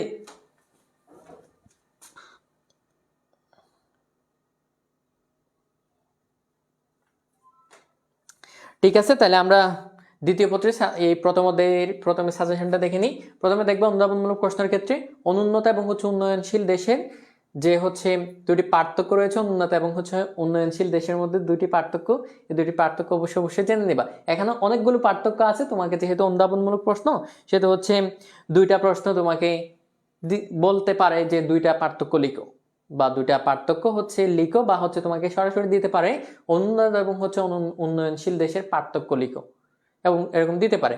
এরপর আসতে পারে বাংলাদেশের প্রাকৃতিক পরিবেশ কিভাবে অর্থনীতির উন্নয়নের অনুকূল। এর পাশাপাশি মুসলিম যুগকে কেন হচ্ছে স্বর্ণযুগ বলা হয়, সবচেয়ে বেশি গুরুত্ব দিয়ে দেখবা এই 3 নাম্বার প্রশ্নটা। এই 3 নাম্বার প্রশ্নটা কিন্তু প্রত্যেক বছর, যেহেতু বিগত সালে তোমাদের আগে হচ্ছে, যেহেতু এটা হচ্ছে প্রথম অধ্যায়টা, দ্বিতীয় পত্র প্রথম অধ্যায়টা শর্ট সিলেবাসে ছিল না, ফুল সিলেবাসের অন্তর্ভুক্ত ছিল। সুতরাং এর পূর্বে 2019 সালের পূর্ব থেকে যে হচ্ছে প্রশ্নগুলো হয়েছে, ওখানে দেখবো মুসলিম যুগ থেকে প্রত্যেক বছরে কিন্তু প্রশ্ন হয়ে থাকে। মুসলিম যুগকে কেন স্বর্ণযুগ বলা হয়, এটি এমসিকিউতে পাবা, জ্ঞানমূলক প্রশ্ন পাবা, অনুধাবনমূলক প্রশ্নেও পাবা। এই প্রশ্নটা খুবই ইম্পর্টেন্ট। এরপরে দেখো অর্থনৈতিক উন্নয়নে অর্থনৈতিক অবকাঠামোর গুরুত্বপূর্ণ কেন, এর পাশাপাশি প্রাকৃতিক পরিবেশে কি উৎপাদনের সাথে সম্পর্কিত, এরপরে বিশ্বায়নের ফলে সৃষ্ট সুবিধাসমূহ তোমার কি রূপ হতে পারে, বিষয়গুলো দেখবা। সর্বশেষ দেখবা বাংলাদেশের অর্থনীতির প্রধান দুইটি বৈশিষ্ট্য, বাংলাদেশের যে হচ্ছে অর্থনীতি রয়েছে এই অর্থনীতির প্রধান দুইটি বৈশিষ্ট্য জেনে নিবা। এখান থেকে দেখবে ইনশাল্লাহ প্রশ্ন হয়ে যাবে। তাহলে আমাদের দ্বিতীয় পত্রের প্রথম অধ্যায়ের অনুধাবনমূলক প্রশ্ন ইতিমধ্যে শেষ। এরপরে যায় প্রয়োগ এবং হচ্ছে উচ্চতর দক্ষতামূলক প্রশ্ন। একটু হচ্ছে আমি মুখোমুখি পড়বো, তোমরা হচ্ছে স্ক্রিনশটটা দ্রুত নিয়ে নিবা। ব্রিটিশ ও পাকিস্তানের শাসন এবং হচ্ছে শোষণের বিভিন্ন দিক ব্যাখ্যা করো, প্রশ্ন আসতে পারে। এরপর বাংলাদেশের প্রাকৃতিক পরিবেশ অর্থনীতিতে কি ভূমিকা রাখছে, বাংলাদেশের প্রাকৃতিক পরিবেশ অর্থনীতিতে কিরকম ভূমিকা পালন করতেছে, বাংলাদেশের অর্থনীতির বৈশিষ্ট্য অবশ্যই পরীক্ষা আসেন, এই প্রশ্নটা অবশ্যই দেখে তুমি পরীক্ষার হলে যাবা। এরপরে বাংলাদেশের অর্থনৈতিক কাঠামো এবং হচ্ছে এর গতি দ্বারা, এই প্রথম অধ্যায় থেকে প্রত্যেক বছরে কিন্তু তোমার যে হচ্ছে 19 সালের পূর্ব থেকে যে প্রশ্নগুলো হয়েছিল সেখানে কিন্তু প্রত্যেক বছরে একটা প্রশ্ন হয়। এবছরে এর ব্যতিক্রম হবে না, যেহেতু ফুল সিলেবাস 26 পেজ তোমাদের, এরপর হচ্ছে 27 পেজ তোমাদেরও। প্রথম অধ্যায় থেকে ইনশাল্লাহ একটা প্রশ্ন অবশ্যই পাবা। এই প্রথম অধ্যায়ের যে কয়টি প্রশ্ন দিয়েছি ইনশাল্লাহ এগুলো দেখলেই হয়ে যাবে। দেখো প্রাকৃতিক পরিবেশ বাংলাদেশের অর্থনীতিকে কিভাবে হচ্ছে মূলত প্রভাবিত করে সেটা মূল্যায়ন করো। এর পাশাপাশি দিতে পারে প্রাকৃতিক সম্পদের সাথে অর্থনৈতিক কর্মকাণ্ডের সম্পর্ক, আর না হয় দিবে বাংলাদেশের অর্থনীতির উজ্জ্বল সম্ভাবনার কারণগুলো কি কি। আমরা বলি বাংলাদেশ যেহেতু উন্নয়নশীল দেশ এবং এদেশের অর্থনীতির কি রয়েছে, উজ্জ্বল সম্ভাবনা রয়েছে, এটি কেন বলা হয়, এটি তোমাকে হচ্ছে ব্যাখ্যা করতে হবে, বিশ্লেষণ করতে হবে। যদি বিশ্লেষণ করতে পারো তাহলে তোমাকে 4-এর মধ্যে 4 দিয়ে দিবে। এই প্রশ্নে কিন্তু বিশেষ করে উচ্চতর দক্ষতামূলক প্রশ্ন এসে থাকে। এরপরে দ্বিতীয় অধ্যায়ের ক্ষেত্রে যে সাজেশনগুলো দেখবা সেগুলো হচ্ছে বৈশ্বিক উষ্ণতা বাংলাদেশের বৃদ্ধি উৎপাদনকে কিভাবে হচ্ছে প্রভাবিত করে বলে তুমি মনে করো, এটি ব্যাখ্যা করতে বলতে পারে। এরপরে জীবন নির্বাহী খামার এবং হচ্ছে বাণিজ্যিক খামারের মধ্যে দুটি পার্থক্য, এই প্রশ্নটা না দেখে তুমি পরীক্ষার হলে যাবা না। জীবন নির্বাহী খামার এবং হচ্ছে বাণিজ্যিক খামারের মধ্যে পার্থক্য অবশ্যই পরীক্ষায় আসে এই প্রশ্নটি। এরপর দেখো শস্য বহুমুখীকরণ খাদ্য ঘাটতি পূরণে কিভাবে হচ্ছে সহায়ক ভূমিকা পালন করে, এই প্রশ্নটি আসতে পারে। এরপর বাংলাদেশের কৃষকরা প্রাতিষ্ঠানিক ঋণের সুবিধা থেকে বঞ্চিত হয় কেন, এটার কারণ কি, এই বিষয়গুলো তোমাকে জানা লাগবে।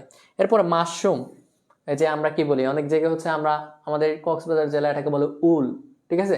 দেখো এই যে মাশরুম একটি ঔষধি গুণ সম্পন্ন খাবার, এটি তোমাকে ব্যাখ্যা করতে বলতে পারে। এরপরে দেখবা চিংড়িকে সাদা স্বর্ণ বলা হয় কেন, তারপর হচ্ছে তোমার কৃষকরা কেন হচ্ছে ঋণ গ্রহণ করে, এটি ব্যাখ্যা করতে বলতে পারে। কৃষি খামার এবং হচ্ছে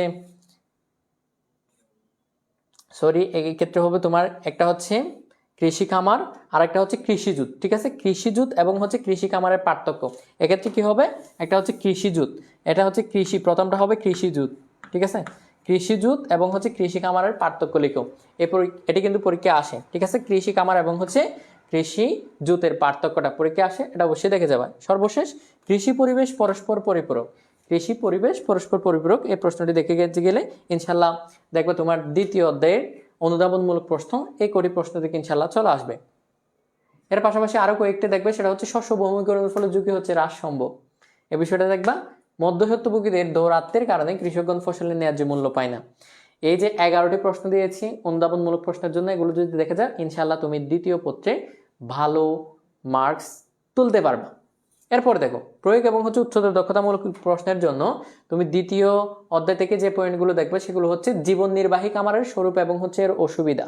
জীবন নির্বাহী খামার কোনটা আর কোনটা হচ্ছে বাণিজ্যিক খামার, এই দুইটা খামার অবশ্যই তোমাকে জানা লাগবে। এই দুইটা খামার সম্পর্কে যদি জানো তাহলে তুমি সৃজনশীল প্রশ্ন একটা কিন্তু কমন পেতে পারো দ্বিতীয় অধ্যায় থেকে। এরপরে জীবন নির্বাহী খামার বাণিজ্যিক খামারের মধ্যে তুলনামূলক আলোচনা, সামগ্রিক কৃষি উৎপাদনে বিভিন্ন উপখাতের অবদান, এই যে আমরা হচ্ছে শস্য শাকসবজি খাতের অবদান কেমন, প্রাণীজ সম্পদের অবদান কেমন, বনজ সম্পদের অবদান কেমন, এগুলোর কিন্তু জিডিপি স্থির চিত্রে যে হচ্ছে জিডিপি আছে সেগুলো কিন্তু আমাদের কি দেখাতে হয়, উপখাতের অবদান তোমাকে বার চিত্রের মাধ্যমে দেখাতে বলতে পারে, সেজন্য হচ্ছে চিত্রে দেখিয়ে দিবা। যারা হচ্ছে ইতিমধ্যে আমার দ্বিতীয় অধ্যায়ের ক্লাসগুলো করেছো, তোমাদের যেহেতু ফ্রি ক্লাস আগে প্রোভাইড করা হয়েছে, এই দ্বিতীয় অধ্যায়ের ক্লাসগুলো যদি দেখো তাহলে আমি কিন্তু এখানে সুন্দর করে বুঝিয়ে দিয়েছি। তোমাকে বলতে পারে বিভিন্ন উপখাতের অবদান চিত্রের সাহায্যে যদি দেখাতে বলে তাহলে তোমাকে বলতে পারে বার গ্রাফের মাধ্যমে দেখাতে, ঠিক আছে, বার অঙ্কন করো। এরপর দেখো বাংলাদেশের কৃষিপণ্য বাজারজাতকরণের সমস্যাসমূহ ব্যাখ্যা করো, এটি আসতে পারে, আর না হচ্ছে বাংলাদেশের কৃষিতে বিদ্যমান সমস্যাসমূহ ব্যাখ্যা করো, দুটার কোনোটাই আসবে পরীক্ষায় কোনো একটা। এরপর আসতে পারে কৃষিপণ্য বিপণনের সমস্যা সমাধানে, আমরা জানি কৃষিপণ্য বিপণনের ক্ষেত্রে অনেক সমস্যা দেখতে পাই, এসব সমস্যা দূরীকরণের ক্ষেত্রে সরকারের কি ভূমিকা রয়েছে, এটা হচ্ছে বিশেষ করে আসে হচ্ছে আমাদের প্রয়োগ উচ্চতর দক্ষতামূলক প্রশ্নে, ঘ নাম্বার প্রশ্নে কিন্তু এই প্রশ্নটি এসে থাকে, কৃষিপণ্য বিপণনের সমস্যা সমাধানে সরকারের করণীয়। এরপরে বাংলাদেশের কৃষি ঋণের প্রাতিষ্ঠানিক উৎস কোনগুলো, অপ্রাতিষ্ঠানিক উৎস কোনগুলো, এইগুলো কিন্তু খুবই জানা আমাদের জন্য ইম্পর্টেন্ট, কারণ তুমি যদি দ্বিতীয় অধ্যায়টা সম্পর্কে পূর্ণাঙ্গ ধারণা রাখতে চাও তাহলে তোমাকে কৃষি ঋণের উৎসগুলো অবশ্যই জানা লাগবে, যদি না জেনে পরীক্ষা যাও তাহলে তোমার কপাল অবশ্যই শনি আছে। এরপর দেখো বাংলাদেশের বৈশ্বিক উষ্ণতা এবং কৃষি প্রযুক্তিতে জলবায়ু পরিবর্তনের প্রভাব ব্যাখ্যা করে, সাম্প্রতিক সময়ে প্রশ্নগুলো হচ্ছে কিন্তু পূর্বে হইতো না তেমন একটা, কিন্তু এই যে কৃষি ঋণের প্রাতিষ্ঠানিক এবং অপ্রাতিষ্ঠানিক উৎসসমূহ নিয়ে আলোচনা বারবারই কিন্তু হয়ে থাকে। এরপরে আইসিটির মাধ্যমে কৃষকরা কি কি সুবিধা পাচ্ছে, এরপর আসতে পারে বাংলাদেশের জলবায়ু পরিবর্তনের প্রভাব, সর্বশেষে আসতে পারে তোমার কৃষিতে উচ্চ ফলনশীল প্রযুক্তি এবং হচ্ছে উন্নত বীজ উদ্ভাবনের প্রভাব ব্যাখ্যা করো। এই তোমরা যদি 11টি পয়েন্ট দিয়েছি, এই আগে 11টি পয়েন্ট যদি ভালো করে যদি দেখে যাও এই দ্বিতীয় অধ্যায় থেকে তুমি শিওর 2টা সৃজনশীল প্রশ্ন কমন পাবা, দ্বিতীয় অধ্যায় থেকে 2টা সৃজনশীল। সিকিউ কয়টা পাবা, সিকিউ পাবা হচ্ছে তোমার 2টা, ঠিক আছে, সিকিউ অবশ্যই তোমার 2টা কমন পাবা ইনশাল্লাহ। এই দ্বিতীয় অধ্যায় থেকে সাজেশনটা যদি ফলো করো তাহলে 20 মার্ক এখান থেকে তুমি কমন পেয়ে যাচ্ছ। এরপরে আমরা যদি তৃতীয় অধ্যায় দেখি, তৃতীয় অধ্যায়ের সাজেশনটা আমি হচ্ছে মুখে বলছি না, তোমরা একটু হচ্ছে জটপট স্ক্রিনশট নিয়ে নেবে, ঠিক আছে, আমার কিন্তু টাইম কিন্তু ইতিমধ্যে শেষের দিকে। তৃতীয় অধ্যায়ের ক্ষেত্রে তবু বলে দিচ্ছি, দেখো ফার্ম এবং হচ্ছে শিল্প কি পরস্পর ভিন্ন ব্যাখ্যা করো, আসতে পারে শিল্পায়নের মাধ্যমে কিভাবে একটি দেশ স্বনির্ভরতা অর্জন করতে পারে, এরপরে হচ্ছে ট্যাক্স হলিডে সুবিধা মূলত কারা পায়, এটি হচ্ছে তোমাকে অবশ্যই ব্যাখ্যা করতে হবে যদি আসে পরীক্ষা, ইনশাল্লাহ আসবে।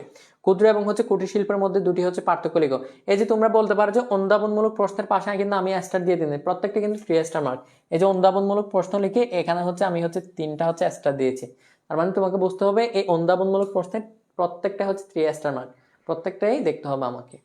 এরপরে দেখো ক্ষুদ্র এবং হচ্ছে কুটির শিল্প কিভাবে হচ্ছে সুষম উন্নয়ন ঘটায়, কৃষির উন্নয়ন শিল্পের উন্নয়নে সহায়তা করে কেন, কিভাবে করে, এ বিষয়টি ব্যাখ্যা করতে বলতে পারে। আমদানি বিকল্প শিল্প দেশীয় শিল্পকে সংরক্ষণ করে এটি। না হয়েছে পাট শিল্পের ভবিষ্যৎ সম্ভাবনা হচ্ছে উজ্জ্বল করে। এই বিষয়গুলো যদি জানো তাহলে অবশ্যই অবশ্যই তুমি এখান থেকে কমন পাবা। এরপরে দেখো প্রয়োগ এবং হচ্ছে উচ্চ দক্ষতামূলক প্রশ্নের জন্য এই স্লাইডটা একটু হচ্ছে তোমরা স্ক্রিনশট নিয়ে নেবে, ঠিক আছে? একটু হচ্ছে দ্রুত।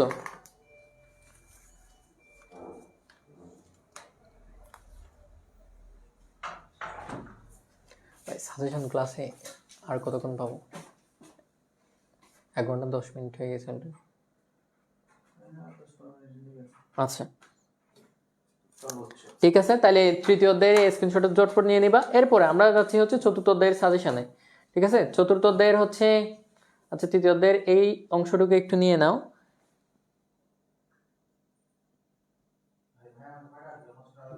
চতুর্থ অধ্যায়ে যাচ্ছি এবার। দেখো অনুধাবনমূলক প্রশ্নের ক্ষেত্রে চতুর্থ অধ্যায়ের তোমরা হচ্ছে এই যে 7টা দিছি এই 7টাই দেখবে ইনশাল্লাহ হচ্ছে এর ভিতর থেকে ঘুরিয়ে পেঁচিয়ে হচ্ছে তোমাকে এখান থেকে একটা প্রশ্ন দিয়ে দিতে পারে।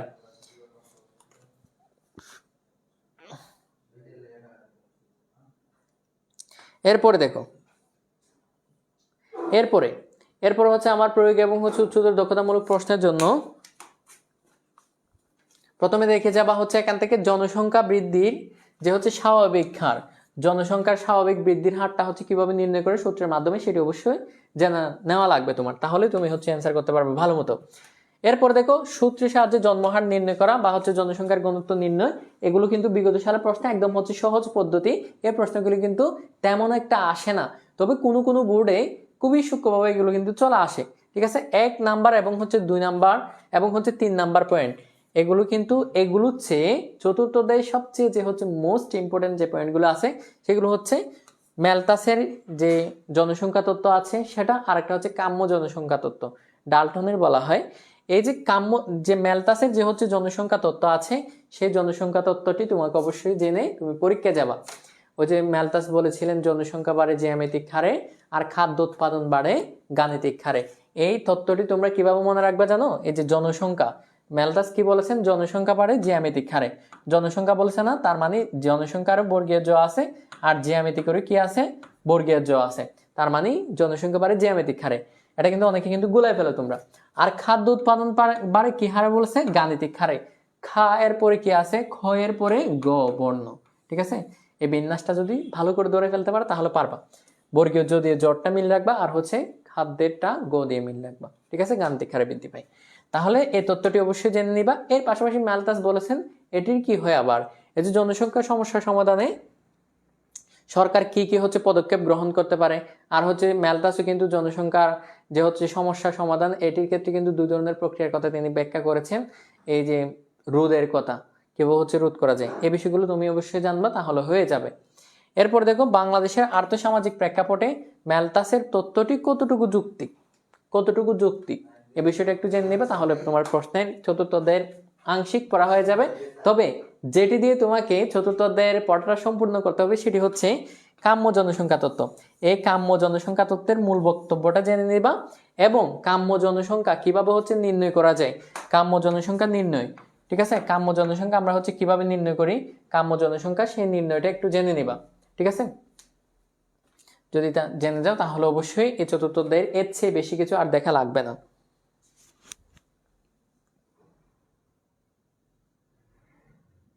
ভাইয়া ক নাম্বার কোনো সাজেশন দিবেন না? ক নাম্বার আপাতত তোমরা যেহেতু হচ্ছে এই প্রশ্নগুলো যখন হচ্ছে পড়তে যাবা তখন তোমার চোখের সামনে যেটা পড়বে সেটাই পড়ে নেবা, ঠিক আছে? তাহলে তোমার আর ক নাম্বার জ্ঞানমূলক প্রশ্নের সাজেশন লাগতেছে না। জ্ঞানমূলক প্রশ্নের জন্য আমি যদি এখন সাজেশন দিতে যাই তাও আবার অর্থনীতির ক্ষেত্রে অনেক হিউজ অনেকগুলো হয়ে যাবে, প্রশ্ন চলে আসবে। আবার যদি এর মধ্যে থেকে না আসে তুমি আমাকে গালি দিতে পারো, তাহলে আমি গালি খেতে চাই না, তোমাকে হচ্ছে পড়া থেকে বঞ্চিত করতে চাই না। যা বলছি তাই শিখো, আর তোমার সামনে যা যা পড়বে জ্ঞানমূলক প্রশ্নের জন্য তাই পড়বে, ইনশাল্লাহ এর মধ্যে থেকে চলে আসবে, ঠিক আছে? এরপরে হচ্ছে আরেকটা দিয়ে দিয়েছি এখানে চতুর্থ অধ্যায়ের আত্মকর্মসংস্থানের গুরুত্বটা দেখবে এবং হচ্ছে আত্মকর্মসংস্থান বৃদ্ধিতে সরকার কি কি ভূমিকা পালন করে থাকে। এর পাশাপাশি মানব সম্পদ উন্নয়নে নারীর যে ভূমিকা বা হচ্ছে নারী উন্নয়নে সহায়ক যে হচ্ছে মানব সম্পদ উন্নয়ন সে বিষয়টা দেখবা। এগুলো এত বেশি ইম্পর্টেন্স না। চতুর্থ অধ্যায়ের ক্ষেত্রে যা যা বলছি, যে কাম্য জনসংখ্যা তত্ত্ব এবং হচ্ছে পাশাপাশি ম্যালথাসের যে হচ্ছে জনসংখ্যা তত্ত্ব আছে, এই দুইটা তত্ত্ব দেখে যাবা। ইনশাল্লাহ তোমার যদি তোমার ভাগ্য যদি খুব খারাপ না হয়, চতুর্থ অধ্যায় থেকে এই দুইটা প্রশ্ন থেকে কিন্তু হয়ে যায়, এই দুইটা পয়েন্ট থেকে হয় কাম্য জনসংখ্যা তত্ত্ব থেকে প্রশ্ন আসা, না হয় হচ্ছে ম্যালথাসের যে হচ্ছে জনসংখ্যা তত্ত্ব ওখান থেকে হয়ে থাকে। পঞ্চম অধ্যায়, তাহলে একটু হচ্ছে স্ক্রিনশট নিয়ে নেবা। এই অধ্যায়গুলো কিন্তু বিগত সালে কিসে ছিল না, শর্ট সিলেবাসে ছিল না, ফুল সিলেবাসের ক্ষেত্রে কিন্তু এই পঞ্চম অধ্যায়টা আছে।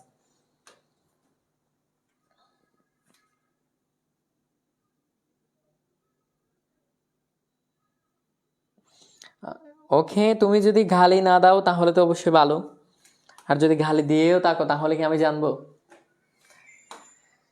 আচ্ছা, পঞ্চম অধ্যায়ের এই বিষয়গুলো একটু দেখে নাও। এরপরে আমি হচ্ছে স্ক্রিনশট নেওয়ার টাইম দিচ্ছি। প্রয়োগ এবং উচ্চতর দক্ষতামূলকের জন্য এই প্রশ্নগুলো, এই জাস্ট হচ্ছে 6টা পয়েন্ট দেখবা, ইনশাল্লাহ এর মধ্যে থেকে চলে আসবে।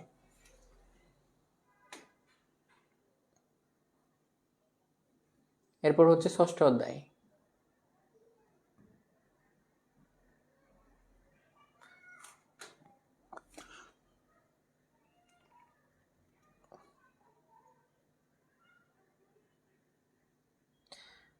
ষষ্ঠ অধ্যায়ের অনুধাবনমূলক প্রশ্নগুলো দেখে নাও। এরপরে প্রয়োগ এবং হচ্ছে উচ্চতর দক্ষতামূলক প্রশ্নগুলো একটু দেখে নিও। দেখো কোন কোন প্রশ্নগুলো হতে পারে। 3 স্টার দিয়ে দিয়েছে, আর 2-1টার মধ্যে দেখবা হচ্ছে 2 স্টার। এগুলো একটু কম গুরুত্বপূর্ণ, তবে কিন্তু গুরুত্বপূর্ণ। বোর্ডে যতটা প্রশ্ন তুলছি সব কোটি কিন্তু তোমার গুরুত্বপূর্ণ প্রশ্ন। এরপরে সপ্তম অধ্যায়ে যাচ্ছি। সপ্তম অধ্যায় মুদ্রাস্ফীতি। এই অধ্যায় থেকে মিনিমাম একটা বা 2টা প্রশ্ন তোমরা অবশ্যই জানো, প্রত্যেক বছরই হয়ে থাকে। সেহেতু মুদ্রাস্ফীতির জন্য যে যে প্রশ্নগুলো দিয়েছে এগুলো দেখবা, ইনশাল্লাহ এখান থেকে তোমার পরীক্ষায় হুবহু কমন পাবা। সপ্তম অধ্যায় একটু দেখে নাও।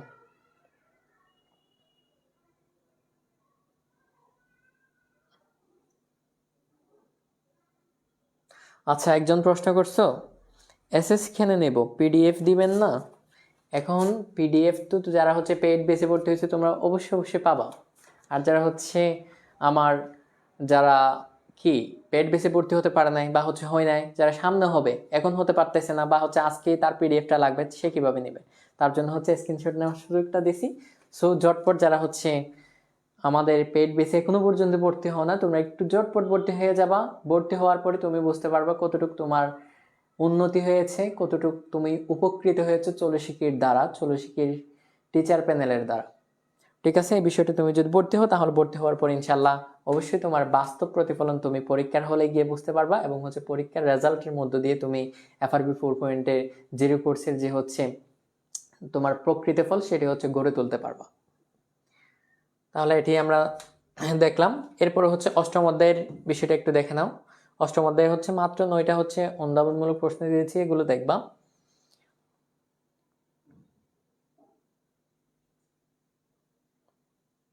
ঠিক আছে, এরপরে তোমাদের প্রয়োগ এবং হচ্ছে উচ্চতর দক্ষতামূলক প্রশ্ন। 10 সেকেন্ড। 1 2 3 4 5 6 7 8 9 10। তাহলে আমার 10 সেকেন্ড শেষ। আশা করি তোমার অষ্টম অধ্যায়ের সাজেশন নেওয়াও শেষ। আর একটু বাকি আছে, এই 2টা পয়েন্ট নিয়ে নাও।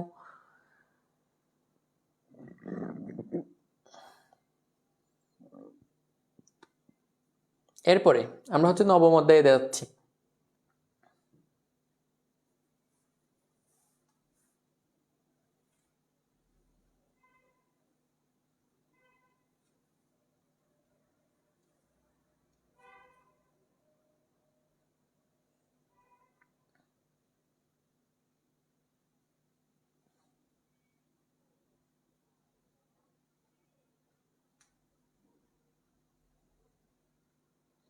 ও আচ্ছা, শর্মী দাস, একটু তাহলে সবাইকে একটু কষ্ট দিচ্ছি। সপ্তম অধ্যায়ের অনুধাবনমূলক প্রশ্নগুলো নাকি একটু আবার জানা লাগবে। ঠিক আছে, এই যে দেখো মাত্র 7টা অনুধাবনমূলক প্রশ্ন, এই প্রশ্নগুলো একটু হচ্ছে দেখে নাও দ্রুত। হয়েছে 1 2 3 4 5 6 7 8। শর্মী দাস, তোমার অনুধাবনমূলক প্রশ্নগুলো স্ক্রিনশট দ্রুত নিয়ে নাও।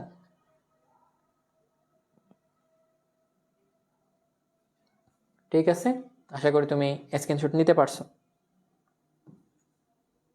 এরপরে আমার হচ্ছে অষ্টম অধ্যায়, নবম অধ্যায়ে ছিলাম আমরা।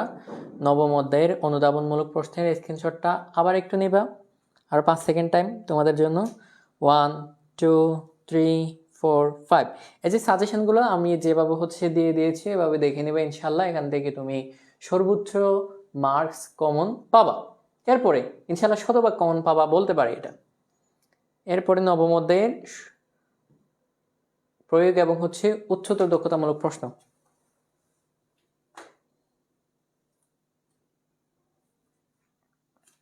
ঠিক আছে, একটু ঝটপট দেখে নাও।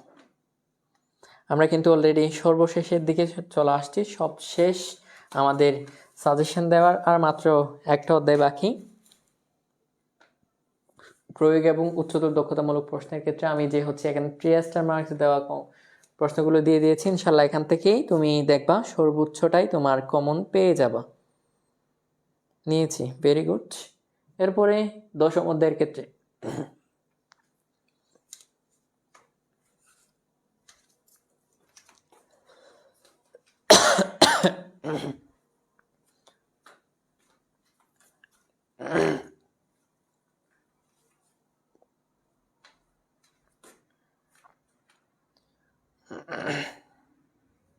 আচ্ছা দেখো, দশম অধ্যায়ের যে হচ্ছে অনুধাবনমূলক প্রশ্নগুলো আছে এগুলো একটু দেখে নাও ঝটপট।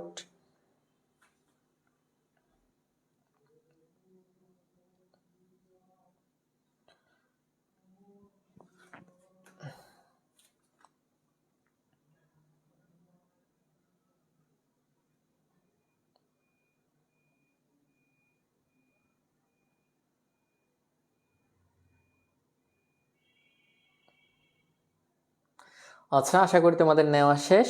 সর্বশেষ আমরা হচ্ছে প্রয়োগ এবং হচ্ছে উচ্চতর দক্ষতামূলক প্রশ্নগুলো একটু দেখে নিই দশম অধ্যায়ের। যেহেতু সব শেষ আমি একটু হচ্ছে বলে দিচ্ছি। সব শেষে একটা বিষয়, এই যে দশম অধ্যায় থেকে যে প্রশ্নটি হচ্ছে সবচেয়ে বেশি হয়ে থাকে, বর্তমান দেখবা আমাদের হচ্ছে বর্তমানে অষ্টম বার্ষিক পরিকল্পনা, পঞ্চবার্ষিক পরিকল্পনা চলছে অর্থনীতির। এই বিষয়টা একটু হচ্ছে দেখে নিবা।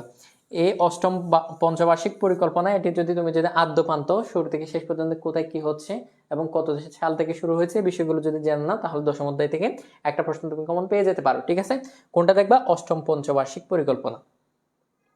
ঠিক আছে, এই বিষয়টা কিন্তু জেনে নিবা, তাহলে তুমি দেখবা হচ্ছে দশম অধ্যায় থেকে একটা প্রশ্ন কমন পেয়ে যাবা।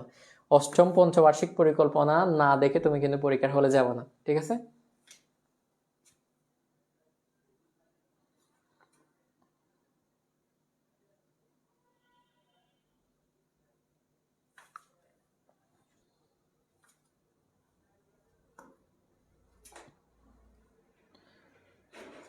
ওকে। তোমাদের অলরেডি আমি প্রথম পত্র এবং হচ্ছে দ্বিতীয় পত্রের যে কটি সাজেশন দেওয়ার ছিল আলহামদুলিল্লাহ দিয়ে দিয়েছি।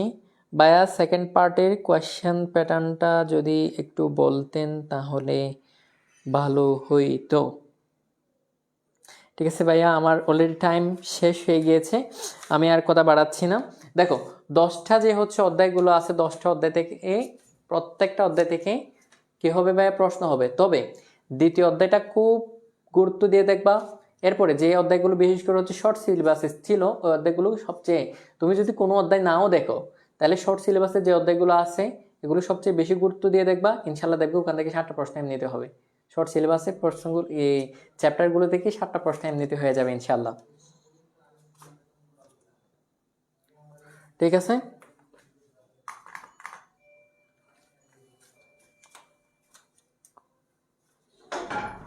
আচ্ছা ঠিক আছে, তাহলে আমি আজকে আর বাড়াচ্ছি না তোমাদের। এক্ষেত্রে আজকে হচ্ছে প্রথম পত্র এবং দ্বিতীয় পত্রের সাজেশন ক্লাস এখানে শেষ করছি। সবাই ভালো থাকবা, সুস্থ থাকবা, পরীক্ষার হলে বা একে মনে রাখবা ইনশাল্লাহ। আসসালামু আলাইকুম সবাইকে।